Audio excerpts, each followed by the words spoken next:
ನಮ್ಮ ಬಾಗಲಕೋಟೆಯ ಉಪಚುನಾವಣೆಯ ಪ್ರಯುಕ್ತ ನಮ್ಮ ಬಾಗಲಕೋಟೆ ಮತಕ್ಷೇತ್ರದಲ್ಲಿ ಆಗಮಿಸಿಕೊಂಡ ಮಾನ್ಯ ಕೈಗಾರಿಕಾ ಮತ್ತು ಮೂಲಸೌಕರ್ಯ ಅಭಿವೃದ್ಧಿ ಸಚಿವರಾಗಿರುವಂತಹ ಸನ್ಮಾನ್ಯ ಶ್ರೀ ಎಸ್ ಕೆ ಪಾಟೀಲ್ ಅವರಿಗೆ ನಮ್ಮೆಲ್ಲರ ಪರವಾಗಿ ಸ್ವಾಗತ ಕೋರ್ತಾ ಇದ್ದೀನಿ.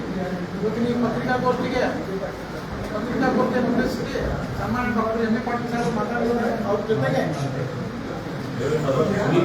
ಸೋಮಣ್ಣ ವೇಣುಗೋಪಾಲ ಸಾಹೇಬ್ ಇದ್ದಾರೆ. ಇದರಲ್ಲಿ ಬಿಜಾಪುರ ಗೂಢಾಧ್ಯಕ್ಷ ಆಗಿರುವಂತಹ ಗಂಗಾನಾಥ್ ಸಂಬಂಧಿಯವರು ನಮ್ಮ ಬ್ಲಾಕ್ ಅಧ್ಯಕ್ಷರಾದಂಥ ಅಕ್ಬರ್ ಮುರಾವ್ ಇದ್ದಾರೆ. ಗೂಢಾಧ್ಯಕ್ಷರಾದಂಥ ಅಬ್ದುಲ್ ಮಜಾದ್ ಬೇನೂರು ಇದ್ದಾರೆ. ಪ್ರಭು ಪಾಟೀಲ್ ಅವರು ಇದ್ದಾರೆ. ಕಪಿಲ ದೇಸಾಯಿ ಅವರಿದ್ದಾರೆ. ಇನ್ನು ಹಲವಾರು ಜನ ನಾಯಕರಿದ್ದಾರೆ. ಎಲ್ಲರಿಗೂ ಸ್ವಾಗತ ಅನ್ಕೊಂಡು ಈಗ ಪತ್ರಿಕಾಗೋಷ್ಠಿಯನ್ನು ಪ್ರಾರಂಭಿಸಬೇಕಂತ ವಿನಂತಿಸ್ತೇನೆ.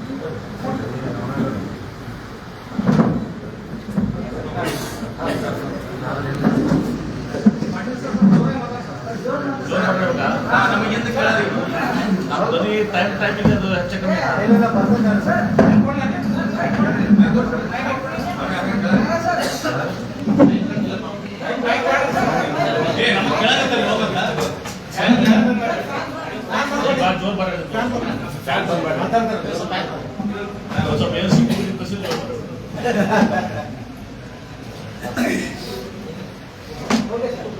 ಎಲ್ಲ ನಮ್ಮ ಕಾಂಗ್ರೆಸ್ ಪಕ್ಷದ ನಾಯಕರುಗಳೇ ಹಾಗೂ ಪದಾಧಿಕಾರಿಗಳೇ ಈಗಾಗಲೇ ನಾಗರಾಜ್ ಅವರು ಎಲ್ಲ ಹೆಸರುಗಳನ್ನು ಅಭಿವೃದ್ಧಿದ್ದಾರೆ. ಮತ್ತೆ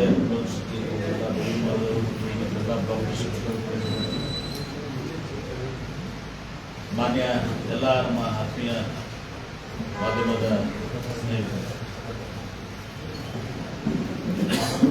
ಈ ಒಂದು ಪತ್ರಿಕಾಗೋಷ್ಠಿಗೆ ನಮಗೆ ಸ್ವಾಗತ. ನಮಗೆ ಅರ್ಧ ಗಂಟೆ ತಡ ಆಯಿತು. ಯಾಕಂದರೆ ವಿಜಯಪುರದಲ್ಲಿ ನಾನು ಎಲ್ಲರೂ ಭೇಟಿಯಾಗಿ ನಾನು ಸರಿಯಾದ ಸಮಯಕ್ಕೆ ಇದು ಮಾಡಿದ್ದೆ. ಆದರೆ ನಮಗೆ ಅನಿವಾರ್ಯವಾಗಿ ಇಲ್ಲಿ ಜನರ ಒಂದು ಕೃಷಿ ನಮ್ಮೆಲ್ಲರಿಗೂ ಗೊತ್ತಿದ್ದ ಹಾಗೆ ಮಾರ್ಚ್ 9ನೇ ತಾರೀಕು, ಏಪ್ರಿಲ್ 9ನೇ ತಾರೀಕಿಗೆ ಈ ಬಾಗಲಕೋಟದ ಉಪಚುನಾವಣೆ ನಡೆಯುತ್ತದೆ. ನಮ್ಮ ಕಾಂಗ್ರೆಸ್ ಪಕ್ಷವನ್ನ ಈ ಮತಕ್ಷೇತ್ರದಲ್ಲಿ ಹಿರಿಯರಾದಂಥ ಎಚ್ ವೈ ಮೇಟಿ ಅವರು ಪ್ರತಿನಿಧಿಸ್ತಾರೆ. ಎಚ್ ವೈ ಮೇಟಿ ಅವರು ಶಾಸಕರಾಗಿ, ಸಚಿವರಾಗಿ, ಸಂಸದರಾಗಿ ಈ ರಾಜ್ಯವನ್ನ, ಜಿಲ್ಲೆಯನ್ನ ಪ್ರತಿನಿಧಿಸಿದರು. ಅವರ ವ್ಯಕ್ತಿತ್ವ, ಅವರು ಓರ್ವ ಸರಳ ಸಜ್ಜನ ವ್ಯಕ್ತಿ, ಎಲ್ಲರ ಜೊತೆ ಬೆರೆತುಕೊಂಡು ಹೋಗುವಂಥ ವ್ಯಕ್ತಿ. ಅವರು 5 ವರ್ಷ ಪೂರೈಸಬೇಕಾಗಿತ್ತು, 28 ವರ್ಷ. ಅವರ ಅಕಾಲಿಕ ನಿಧನದಿಂದ ಈ ಒಂದು ಉಪಚುನಾವಣೆ ಅನಿವಾರ್ಯ. ನಮ್ಮ ಕಾಂಗ್ರೆಸ್ ಪಕ್ಷ ಬಹುತೇಕ ಕಡೆ ಎಲ್ಲೆಲ್ಲಿ ಉಪಚುನಾವಣೆ ಬರ್ತವೆ ಆ ಉಪಚುನಾವಣೆಯಲ್ಲಿ ಆ ಕುಟುಂಬದ ಸದಸ್ಯರಿಗೆ ಟಿಕೆಟ್ ಅನ್ಕೊಂಡು ಮಾನ್ಯತೆ ಆಧಾರದ ಮೇಲೆ ಉಳಿದಂಥ ಅವಧಿಗೆ ಆ ಒಂದು ಕುಟುಂಬಕ್ಕೆ ಕೊಡಬೇಕು ಅಂತೇಳಿ ಬಹುತೇಕ ಕಡೆ ಇವತ್ತು ನಿರ್ಣಯ ತಗೊಂಡು ಅಪಕಾರವಾಗಿ ಇವತ್ತು ಉಮೇಶ್ ಮೇಟಿ ಅವರಿಗೆ ಮೇಟಿಯವರ ಸುಪುತ್ರ, ಕಿರಿಯ ಸುಪುತ್ರನಿಗೆ ಇವತ್ತು ರಾಜ್ಯದ ಪರಿಸ್ಥಿತಿ ನೋಡ್ತಾ ಇದೆ, ದೇಶದ ಪರಿಸ್ಥಿತಿ ನೋಡ್ತಾ ಇದೆ. ನಮ್ಮ ಕಾಂಗ್ರೆಸ್ ಪಕ್ಷ ದೇಶಕ್ಕೆ ಸ್ವಾತಂತ್ರ್ಯ ದೊರಕಿಸಿಕೊಳ್ಳುವ ಮೂಲಕ ತದನಂತರ 20 ವರ್ಷದ ಕಾರ್ಯಕ್ರಮಗಳು, ಎಲ್ಲ ಜನಪರ ಯೋಜನೆಗಳನ್ನು, ಇವತ್ತು ಮನೆಗಳನ್ನ ಕಟ್ಟುವಂಥದ್ದಿರ್ಬೋದು, ಬಡವರ ಸಲುವಾಗಿ ಇವತ್ತು ರೇಷನ್ ಕಾರ್ಡ್ ಇರ್ಬೋದು, ವೃದ್ಧಾಪ್ಯ ಅಂಗವಿಕಲ ವೇತನಗಳಿರ್ಬೋದು, ಅಥವಾ ಈ ದೇಶದಲ್ಲಿ ಏನು ನಾವು ಸ್ವಾತಂತ್ರ್ಯ ಪೂರ್ವದಲ್ಲಿ ಅಥವಾ ಸ್ವಾತಂತ್ರ್ಯ ಬಂದ ನಂತರ ನಾವು ವಿದೇಶದಿಂದ ನಾವು ಆಹಾರವನ್ನು ಆಮದು ಮಾಡ್ಕೋಬೇಕು. ಅವಾಗೆಲ್ಲ ನಾವು ಗೊತ್ತಿದೆ, ಅಮೆರಿಕದ ಕೆಂಪು ಗೋಧಿ ಅಂತೇಳಿ ನಾವು ತರಿಸ್ಕೊಂಡು ಮಾಡುವಂಥ ಪರಿಸ್ಥಿತಿ ಇದೆ. ಆದರೆ ಪ್ರಥಮ ಪ್ರಧಾನಮಂತ್ರಿ ಜವಾಹರ್ಲಾಲ್ ನೆಹರು ಅವರು ಇವತ್ತು ನಾವು ಸ್ವಾವಲಂಬಿ ಆಗಬೇಕು ಅಂತ ತಿಳ್ಕೊಂಡು, ತದನಂತರ ಲಾಲ್ ಬಹದ್ದೂರ್ ಶಾಸ್ತ್ರಿ ಅವರು ಕ್ಷೀರ ಕ್ರಾಂತಿಯನ್ನು ಮಾಡಿ, ಹಸಿರು ಕ್ರಾಂತಿಯನ್ನು ಮಾಡಿ, ಇವತ್ತು ನಾವು ಯಾವ ಪರಿಸ್ಥಿತಿ ಅಂದರೆ ನಾವು ನಮಗೆ ಬೇಕಾಗಿರೋಷ್ಟಂಥ ಆಹಾರವನ್ನು 140 ಕೋಟಿ ಜನರಿಗೆ ಆಹಾರವನ್ನು ಉತ್ಪಾದನೆ ಮಾಡೋ ಜೊತೆಗೆ ಇವತ್ತು ನಾವು ನಿರ್ಯಾತ ಎಕ್ಸ್ಪೋರ್ಟ್ ಕೂಡ ಮಾಡ್ತೇವೆ. ಮತ್ತು ಇಲ್ಲಿ ಯಾವುದೂ ಕೂಡ ಉದ್ದಿಮೆಗಳಿರಲಿಲ್ಲ. ನಮ್ಮ ಹಿರಿಯರು ಹೇಳ್ತಾರೆ, ನಾವು ಸೂಜಿ ಕೂಡ ಉತ್ಪಾದನೆ ಮಾಡ್ತಿದ್ವಿ, ಕಲಿಯುವಂಥ ಸೂಜಿಯನ್ನು ಕೂಡ ಉತ್ಪಾದನೆ ಮಾಡ್ತಿದ್ವಿ. ಆ ಸಂದರ್ಭದಲ್ಲಿ ಜವಾಹರ್ಲಾಲ್ ನೆಹರು ಅವರು ಎಲ್ಲ ನಮ್ಮ ಪಬ್ಲಿಕ್ ಸೆಕ್ಟರ್ ಯೂನಿಟ್ಸನ್ನು ಪ್ರಾರಂಭ ಮಾಡುವ ಮೂಲಕ ಇದು ಭಾರತ ದೇಶ ಸ್ವಾವಲಂಬನೆ ಆಗಬೇಕು ಅಂತೇಳಿ, ಒಂದು ಕಡೆ ಉತ್ಪಾದನೆ ಆಗಬೇಕು, ಇನ್ನೊಂದು ಕಡೆ ಉದ್ಯೋಗ ಸಿಗಬೇಕು ಅಂತ ತಿಳ್ಕೊಂಡು ಮಾಡಿದಂಥ ನಾವು ಕರ್ನಾಟಕ. ಉದಾಹರಣೆಗಾಗಿ ನಮ್ಮ ರಾಜ್ಯದಲ್ಲಿ ವಿಶೇಷವಾದಂಥ ಒಂದು ಪ್ರಾರಂಭ ನಾವು ನೋಡಿದ್ದೀವಿ. ಪರಿಸಿರೋದು ನಮ್ಮ ರಾಜ್ಯದಲ್ಲಿನೇ ನಾವು ನೋಡಿದ್ವಿ. ಪ್ರಭು ಬರ್ತೀವಿ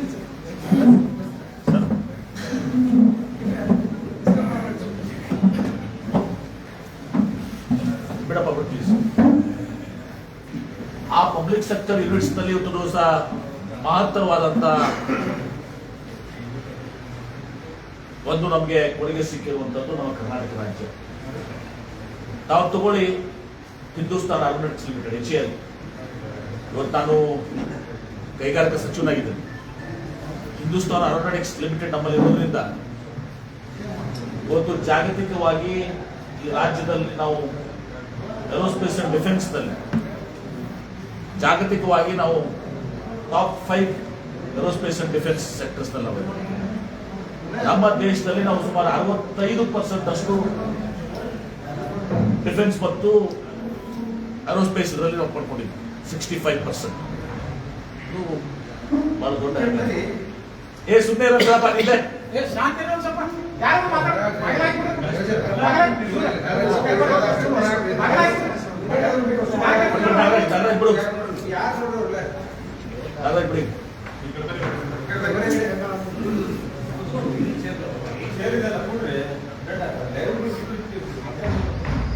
ಅದೇ ರೀತಿ ತಾವು BHEL ತಗೋದಿ, Bharat heavy electricals limited, BML Bharat earth movers limited, BEL Bharat electronics limited, ISRO Indian space research organisation ಏನು ಇತ್ತೀಚೆಗೆ ಚಂದ್ರನ ಮೇಲೆ ದಕ್ಷಿಣ ಭಾಗದಲ್ಲಿ ನಮ್ಮ ಸ್ಪೇಸ್ ಏರ್ಕ್ರಾಫ್ಟ್ ಅನ್ನ ಲಾಂಚ್ ಮಾಡಿರುವಂತದ್ದು. ಹೀಗೆ HMT ಎಲ್ಲ ಕೊಡುಗೆ ಕಾಂಗ್ರೆಸ್ ಪಕ್ಷದ ಜವಾಹರ್ಲಾಲ್ ನೆಹರು ಅವರು, ಲಾಲ್ ಬಹದ್ದೂರ್ ಶಾಸ್ತ್ರಿ ಅವರು, ತದನಂತರ ಶ್ರೀಮತಿ ಇಂದಿರಾ ಗಾಂಧಿ ಅವರು ಬಡವರ ಪರವಾಗಿ ಗರೀಬಿ ಹಠಾವ್ ರೋಟಿ ಕಪಡಾ ಮಕಾನ್ ಅಂತ ಹೇಳಿ 20 ವರ್ಷದ ಕಾರ್ಯಕ್ರಮ ತಂದು ಪಂಚವಾರ್ಷಿಕ ಯೋಜನೆಗಳನ್ನ ತರುವ ಮೂಲಕ ಒಂದು ಬಡವರಿಗಾಗಿ ಮನೆಗಳನ್ನ ಪ್ರಾರಂಭ ಕಟ್ಟುವಂತಾರೆ. ರೇಷನ್ ಕಾರ್ಡ್ ಶ್ರೀಮಂತರಿಗದ ಅರ್ಥ ಆಗೋದಲ್ಲ. ಆ ರೇಷನ್ ಕಾರ್ಡ್ ಅಂತೂ ಸಹ ಪಡಿತರ ವ್ಯವಸ್ಥೆ ಏನಿದೆ ಒಂದು 2 ವರ್ಷ ಉಪಯೋಗಿಸ್ತಾರೆ. ಈಗ ಅನೇಕ ಕಾರ್ಯಕ್ರಮಗಳು, ವೃದ್ಧಾಪ್ಯ ವೇತನ, ಅಂಗವಿಕಲ ವೇತನ, ವಿಧವಾ ವೇತನ ಎಲ್ಲವನ್ನು ತರುವ ಮೂಲಕ ಬಡವರ ಸಲುವಾಗಿ ಬ್ಯಾಂಕನ್ನು ರಾಷ್ಟ್ರೀಕೃತಗೊಳಿಸುವ ಮೂಲಕ ಎಲ್ಲ ಬಡ ಜನರಿಗೆ ಇವತ್ತು ಸಹ ಬ್ಯಾಂಕಿನ ವ್ಯವಸ್ಥೆ ಸಿಗುವಂಥದ್ದು. ಮೊದಲು ಕೇವಲ ದೊಡ್ಡ ದೊಡ್ಡ ವ್ಯಾಪಾರಸ್ಥರಿಗೆ, ಶ್ರೀಮಂತರಿಗೆ ಅಷ್ಟೇ ಬ್ಯಾಂಕಿಂಗಿನ ಸೌಲಭ್ಯ ಸಿಗ್ತಿತ್ತು. ಅದು ಮಾಡಿದಂಥವ್ರು ಶ್ರೀಮತಿ ಇಂದಿರಾ ಗಾಂಧಿ. ರಾಜೀವ್ ಗಾಂಧಿ ಅವ್ರ ತದನಂತರ ಇವತ್ತು ನಾವು ನಮ್ಮಲ್ಲೆಲ್ಲ ಮೊಬೈಲ್ ಫೋನ್ಸ್ ನಾವು ನೋಡ್ತೀವಿ. ಈಗ ನರೇಂದ್ರ ಮೋದಿ ಅವ್ರ ಕೊಡುಗೆ ಅಲ್ಲ, ರಾಜೀವ್ ಗಾಂಧಿ ಅವ್ರ ಕೊಡುಗೆ. ಕಂಪ್ಯೂಟರ್ಸ್ ಆಗಲಿ, ಆಮೇಲೆ ನಮ್ಮ ಟೆಲಿಕಾಮ್ಗಳಲ್ಲಿ ಅವ್ರು ಮಾಡಿರ್ತಾರೆ. ಹೀಗೆ ಕಾಂಗ್ರೆಸ್ ಪಕ್ಷ ಇವ್ರು ಮಾತನಾಡ್ತಾರೆ, ಏನು ಮಾಡಿದೆ ಕಾಂಗ್ರೆಸ್ ಪಕ್ಷ ಅಂತ 70 ವರ್ಷದ ಕಾಲ. ಇವತ್ತು ಮನಮೋಹನ್ ಸಿಂಗ್ ಅವರು ಇದ್ದಾಗ ಈ ಮಹಾತ್ಮ ಗಾಂಧಿ ರೋಜ್ಗಾರ್ ಯೋಜನೆ ಇವತ್ತು ಟೀಕೆ ಮಾಡ್ತಿದ್ರು. ಏನು ನಮ್ಮ ಆಧಾರನ್ನ, ಅದೇ ಆಧಾರ್ ಕಾರ್ಡ್, ಅದೇ ಮಹಾತ್ಮ ಗಾಂಧಿ ರೋಜ್ಗಾರ್ ಯೋಜನೆ. ಇವ್ರದೇನು ಹೊಸದಾಗಿದ್ದು ಏನಿದೆ? 2014ರಲ್ಲಿ ನರೇಂದ್ರ ಮೋದಿ ಅವರು ಪ್ರಧಾನಮಂತ್ರಿ ಆದರು. ಅವ್ರು ಹೇಳಿದ್ರು ಅಚ್ಚೇ ದಿನ ಹೆಂಗೆ ಒಳ್ಳೆ ದಿನ ಬರ್ತಾವೆ ಅಂತ. ಮತ್ತು ಸ್ವಲ್ಪ ನೀವು ನೋಡ್ಕೊಳ್ಳಿ, ಅದು ಅವ್ರ ಇದರಿಂದ ನಾನೇನೋ ರಿಲೀಸ್ ಮಾಡಬೇಕಾಗಿಲ್ಲ, ನೀವು ಮಾಧ್ಯಮದವ್ರು ನಿಮ್ಗೆ ಗೊತ್ತಿದೆ. ಮೊದಲು ಇವ್ರು ಹೇಳ್ತಾ ಇದ್ರು ಪೆಟ್ರೋಲ್ ದರ, ಡೀಸೆಲ್ ದರ, ಗ್ಯಾಸ್ ಸಿಲಿಂಡರ್ ಇದೇ ಪ್ರಧಾನಮಂತ್ರಿಗಳು ಭಾಷಣ ಮಾಡಿದ್ರೆ ನಮ್ಮ ಮೊಬೈಲಲ್ಲಿ ಶೇರ್ ಮಾಡೋದು ಮಾಡ್ತೀನಿ. ಎಷ್ಟು ಜಾಸ್ತಿ ಆಗಿ ಸಿಲಿಂಡರ್ ಸಲಿಬರ್ ಹೊತ್ಕೊಂಡು ಸ್ಮೃತಿ ಇರಾನಿಯವರು, ನಮ್ಮ ಶೋಭಾ ಕರಂದ್ಲಾಜೆ ಅಕ್ಕ ಅವರೆಲ್ಲ ಅಡ್ಡಾಡ್ತಿದ್ರು ₹1 2 ಆದಾಗ. ಈ ಗ್ಯಾಸ್ ಸಿಲಿಂಡರ್ 400 ಇದ್ದು ₹1000 ದಾಟಿದೆ. ಪೆಟ್ರೋಲ್ ರೇಟ್ ಮತ್ತು ಡೀಸೆಲ್ ರೇಟ್ನ ಟೀಕೆ ಮಾಡೋಂಥವ್ರು ನಮ್ಮ ಪ್ರಧಾನಮಂತ್ರಿ ಮೋದಿ ಟೀಕೆ ಮಾಡಿದ್ದಾರೆ. ಅವಾಗ ನಾವು ಇದಾಗ ₹65 ಪೆಟ್ರೋಲ್ ಇತ್ತು, ₹52 ಡೀಸೆಲ್ ಇತ್ತು. ಈಗ ₹100 ತಲುಪಿದೆ. ಗ್ಯಾಸ್ ಸಿಲಿಂಡರ್ ಅಂತೂ ₹1000 ದಾಟಿದೆ. 400 ಬೆಲೆ ಏರಿಕೆ ಖಂಡಿಸ್ತಿದ್ರು ಮತ್ತು ಹೇಳಿದ್ರು ಎಲ್ಲವನ್ನ ಕೂಡ, ನಾನು ಪ್ರಧಾನಮಂತ್ರಿ ಆದ್ರೆ ಎಲ್ಲವನ್ನ ಕೂಡ 3 ತಿಂಗಳಲ್ಲಿ ಎಲ್ಲ ಬೆಲೆಗಳನ್ನ ಕೆಳಗಡೆ ತಗೊಂಡ್ಬರ್ತೀನಿ ಅಂತ ಕೈ ಮಾಡಿ ತೋರಿಸಿದಾರೆ. ಹಿಂಗೆ ಹಿಂಗೆ ಅಂತ ಅಂಕಲ್ ನೀನು ನೋಡ್ತಿದ್ದೆ ನಾನು, ಹಿಂಗೆ ತೋರಿಸ್ತಾರೆ, ಹಿಂಗೆ ಹಿಂಗೆ ಅಂತ. 15 ಲಕ್ಷ ಎಲ್ಲರ ಅಕೌಂಟಿಗೆ ಹಾಕ್ತೀನಿ. ವಿದೇಶದಲ್ಲಿದ್ದಂಥ ಕಪ್ಪು ಹಣ ತಂದು ₹15 ಲಕ್ಷ ತಂದು ಹಾಕ್ತೀನಿ. ನೋಟ್ ಬ್ಯಾನ್ ಮಾಡಿದ್ರು, ಎಲ್ಲ 100ಕ್ಕೆ 100 ಎಲ್ಲ ವಾಪಸ್ ಬಂತು. ಎಲ್ಲೋಯ್ತು? ಯಾವುದು ಕಪ್ಪು ಹಣ ಸಿಕ್ಕಲಿಲ್ಲ. 99% ಬಂತು. ಅಚ್ಚೇ ದಿನ ಹೇಗೆ ಒಳ್ಳೆ ದಿನ ಬರ್ತಾವ ಅಂತ ಹೇಳಿ. ಒಳ್ಳೆ ದಿನ ಇದೆನಾ? Petrol rate, diesel rate, gas cylinder rate, ಉಣು ಎಣ್ಣೆ ನಿಂದು ₹65 ₹65 ಇತ್ತು, ₹100 ಆಗಿಲ್ಲ, ₹155. ಪ್ರತಿ ವರ್ಷ 2 ಕೋಟಿ ಉದ್ಯೋಗ ಯುವಕರು ನಂಬಿದ್ರು. ಯುವಕರು ನಂಬಿ ಎಷ್ಟು ಬರೇ ಮೋದಿ ಮೋದಿ ಮೋದಿ ಅಂತ ಹೇಳಿ ತಪ್ಪಲ್ಲ ತಿಳಿಸು. ಯುವಕರು ಉದ್ಯೋಗ ಸಿಗ್ತದೆ ಪಾಪ ಅವರೆಲ್ಲಾರು ಮೋದಿ ಅವ್ರ ಬೆಲ್ಲತ್ತಿದ್ರು. 2 ಕೋಟಿ ಉದ್ಯೋಗ ಸಿಗಲಿಲ್ಲ. ಉಲ್ಟಾ ಇವರು ನೋಟ್ ಬ್ಯಾನ್ ಮಾಡಿ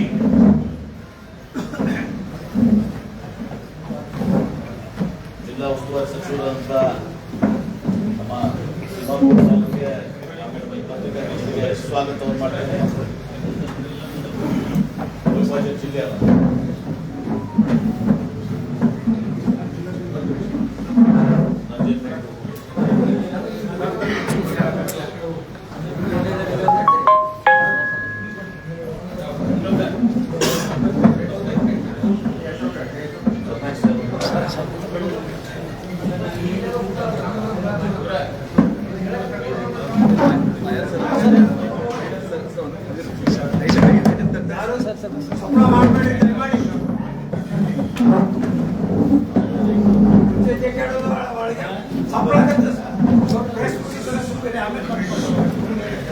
ಹಿಂದಿದ್ದವ್ರಿಗೆಲ್ಲ ಇದು ಮಾಡಪ್ಪ.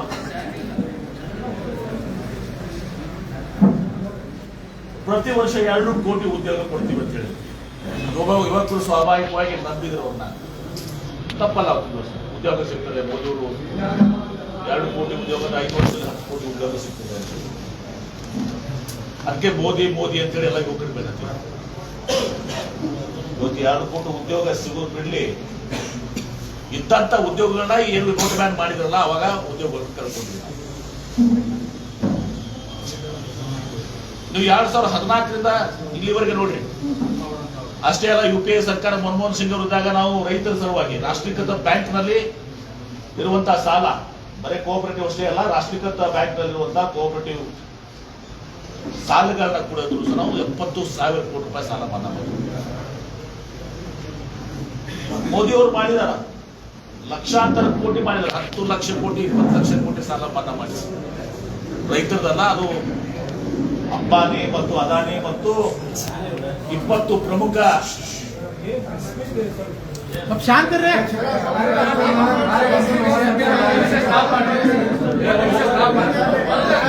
ಎಲ್ಲರೂ ಹೊರನರಿ ಎಲ್ಲರೂ ಶ್ರೀಧರ ಎಲ್ಲರೂ ಹೊರ ಕಳಿಸಿ ಸ್ವಲ್ಪ ಇವ್ರೆ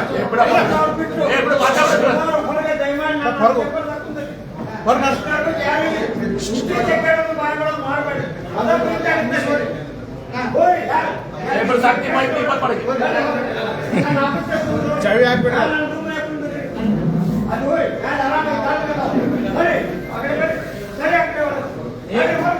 ಸಾಕ್ಬಿಡಪ್ಪ.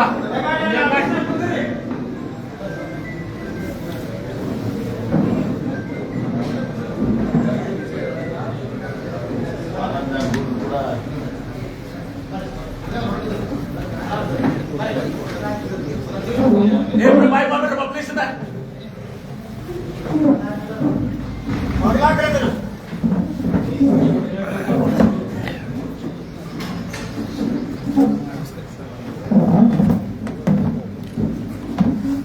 ₹70,000 ಅಷ್ಟು ರೈತರ ಸಾಲ ಮನ್ನಾ ಮಾಡಿದ್ರು, ರಾಷ್ಟ್ರೀಕೃತ ಬ್ಯಾಂಕ್ ಇಟ್ಕೊಂಡು. ಇವರು ಸುಮಾರು 20 ಲಕ್ಷ ಕೋಟಿ ಸಾಲ ಮನ್ನಾ ಮಾಡಿದರು.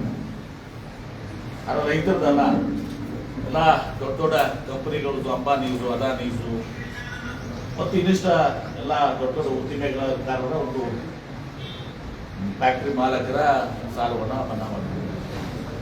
ನೀವು 14ರಿಂದ ಈಗ ತಗೊಳ್ಳಿ 26, ಈಗ 12 ವರ್ಷ ಆಯ್ತು ನರೇಂದ್ರ ಮೋದಿ ಅವರು. ಆಮೇಲೆ ಇನ್ನೊಂದು ಹೇಳ್ತಿದ್ರು, ಇವ್ರದೇ ಭಾಷಣ, ನನ್ನ ಕಡೆ ಎಲ್ಲ ಬೇಕಾದ್ರೆ ಕ್ಲಿಪಿಂಗ್ಸ್ ನಮ್ಮ ಅಧ್ಯಕ್ಷ ಬರೋರಿಗೆ ಹೇಳ್ತೀನಿ, ಎಲ್ಲ ಬಸಕ್ ಎಷ್ಟು ಜೋರಾಗಿ ಮಾತಾಡ್ತಿದ್ರು. ಒಂದು ಬೆಲೆ ಏರಿಕೆ ಬಗ್ಗೆ ಮಾತಾಡ್ತಿದ್ರು. ಎರಡನೇದು ಈ ಡಾಲರ್ ರೇಟ್ ಏನಿದೆ, ಡಾಲರ್ ರೇಟ್ 60 ಆದಾಗ ಇವ್ರು ಮಾತಾಡ್ತಾ ಇದ್ರು. ಡಾಲರ್ ರೇಟ್ 60 ಆಗಿದೆ, 55 ಆಗಿದೆ, 60 ಆಗಿದೆ ಅಂತೇಳಿ. ಡಾಲರ್ ರೇಟ್ ಎಷ್ಟಾಗಿದೆ ರೀ? 94.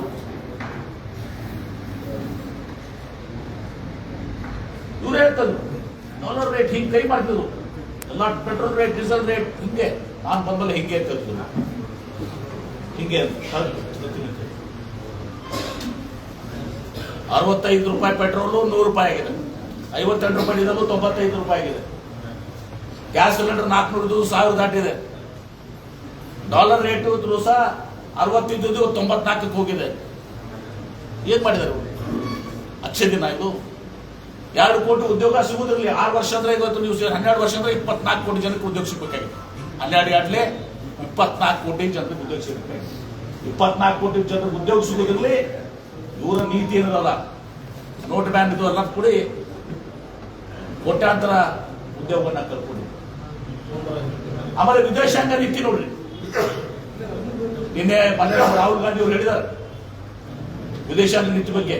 ಇದು ಮೋದಿಯವರ ಪರ್ಸನಲ್ ವಿದೇಶಾಂಗ ನೀತಿ ಅಂತ ಹೇಳಿ, ವೈಯಕ್ತಿಕ, ಭಾರತ ದೇಶದಲ್ಲ. ಹಿಂದೆ ನಾವು ಯಾಸಿರ್ ಅರಾಫಾತ್ ಇದ್ದಾಗ, ಆಮೇಲೆ ಇದೇ ಇರಾನ್ ಜೊತೆ ನಾವು ಸಂಬಂಧ ಹೊಂದಿದ್ವಿ. ಇವರು ಅಲ್ಲಿ ಇಸ್ರೇಲ್ಗೆ ಹೋದ್ರು. ಇಸ್ರೇಲ್ಗೆ ಹೋಗಿ ಇಸ್ರೋ ಜಗತ್ತಿನ ತಂದೆ ಅಂತ ಹೇಳಿದ್ರು. ಭಾರತ ಜಗತ್ತಿನ ತಾಯಿ, ಅದು ಸರಿ. ಅದು ಹೋಗಿ ಅವರು ಇಸ್ರೇಲ್ ಬಂದರು, ಮತ್ತು ಯುದ್ಧ ಪ್ರಾರಂಭ ಆಯಿತು. ಇರಾನ್ ಜೊತೆ ಅವ್ರಿಗೂ ಸಂಬಂಧ ಹೊಂದಿದೆ. ಈಗ ಪರಿಸ್ಥಿತಿ ಏನ್ ಬಂತು? ಆದ್ರೆ ಇರಾನ್ ಇವತ್ತು ನ್ಯೂಸ್ ಕೂಡ ನಮ್ಗೆ ಹೇಳಿದ್ರು, ಭಾರತ ನಮ್ಮ ಸ್ನೇಹಿತರು ಅಂತ ಹೇಳಿ, ಫ್ರೆಂಡ್ಲಿ ಸ್ಟೇಟ್ ಅಂತ ಹೇಳಿ. ಇವತ್ತೇನಾದ್ರೂ ಆಯಿಲ್ ನಮ್ಗೆ ಸಿಗ್ತಾ ಇದ್ರೆ ಆ ಇರಾನ್ದವರು ಮೋದಿಯವ್ರ ಮೇಲೆ ಸಿಟ್ಟು ಮಾಡ್ಕೊಳ್ಳಿಲ್ಲ ಅವತ್ತು ದಿವಸ. ಇವರು ಇಸ್ರೇಲ್ಗೆ ಹೋಗಿ ಅಲ್ಲಿ ಇದೆಲ್ಲ ಅಂದಿದ್ದನ್ನು ಮಾಡಿ ಅವ್ರೇನಾದ್ರೂ ನಮ್ಗೆ ಮಾಡಿದ್ರೆ ಇವತ್ತು ನಾವು ಬಹಳ ಕೆಟ್ಟ ಪರಿಸ್ಥಿತಿಯಲ್ಲಿ ಇರ್ತೀವಿ.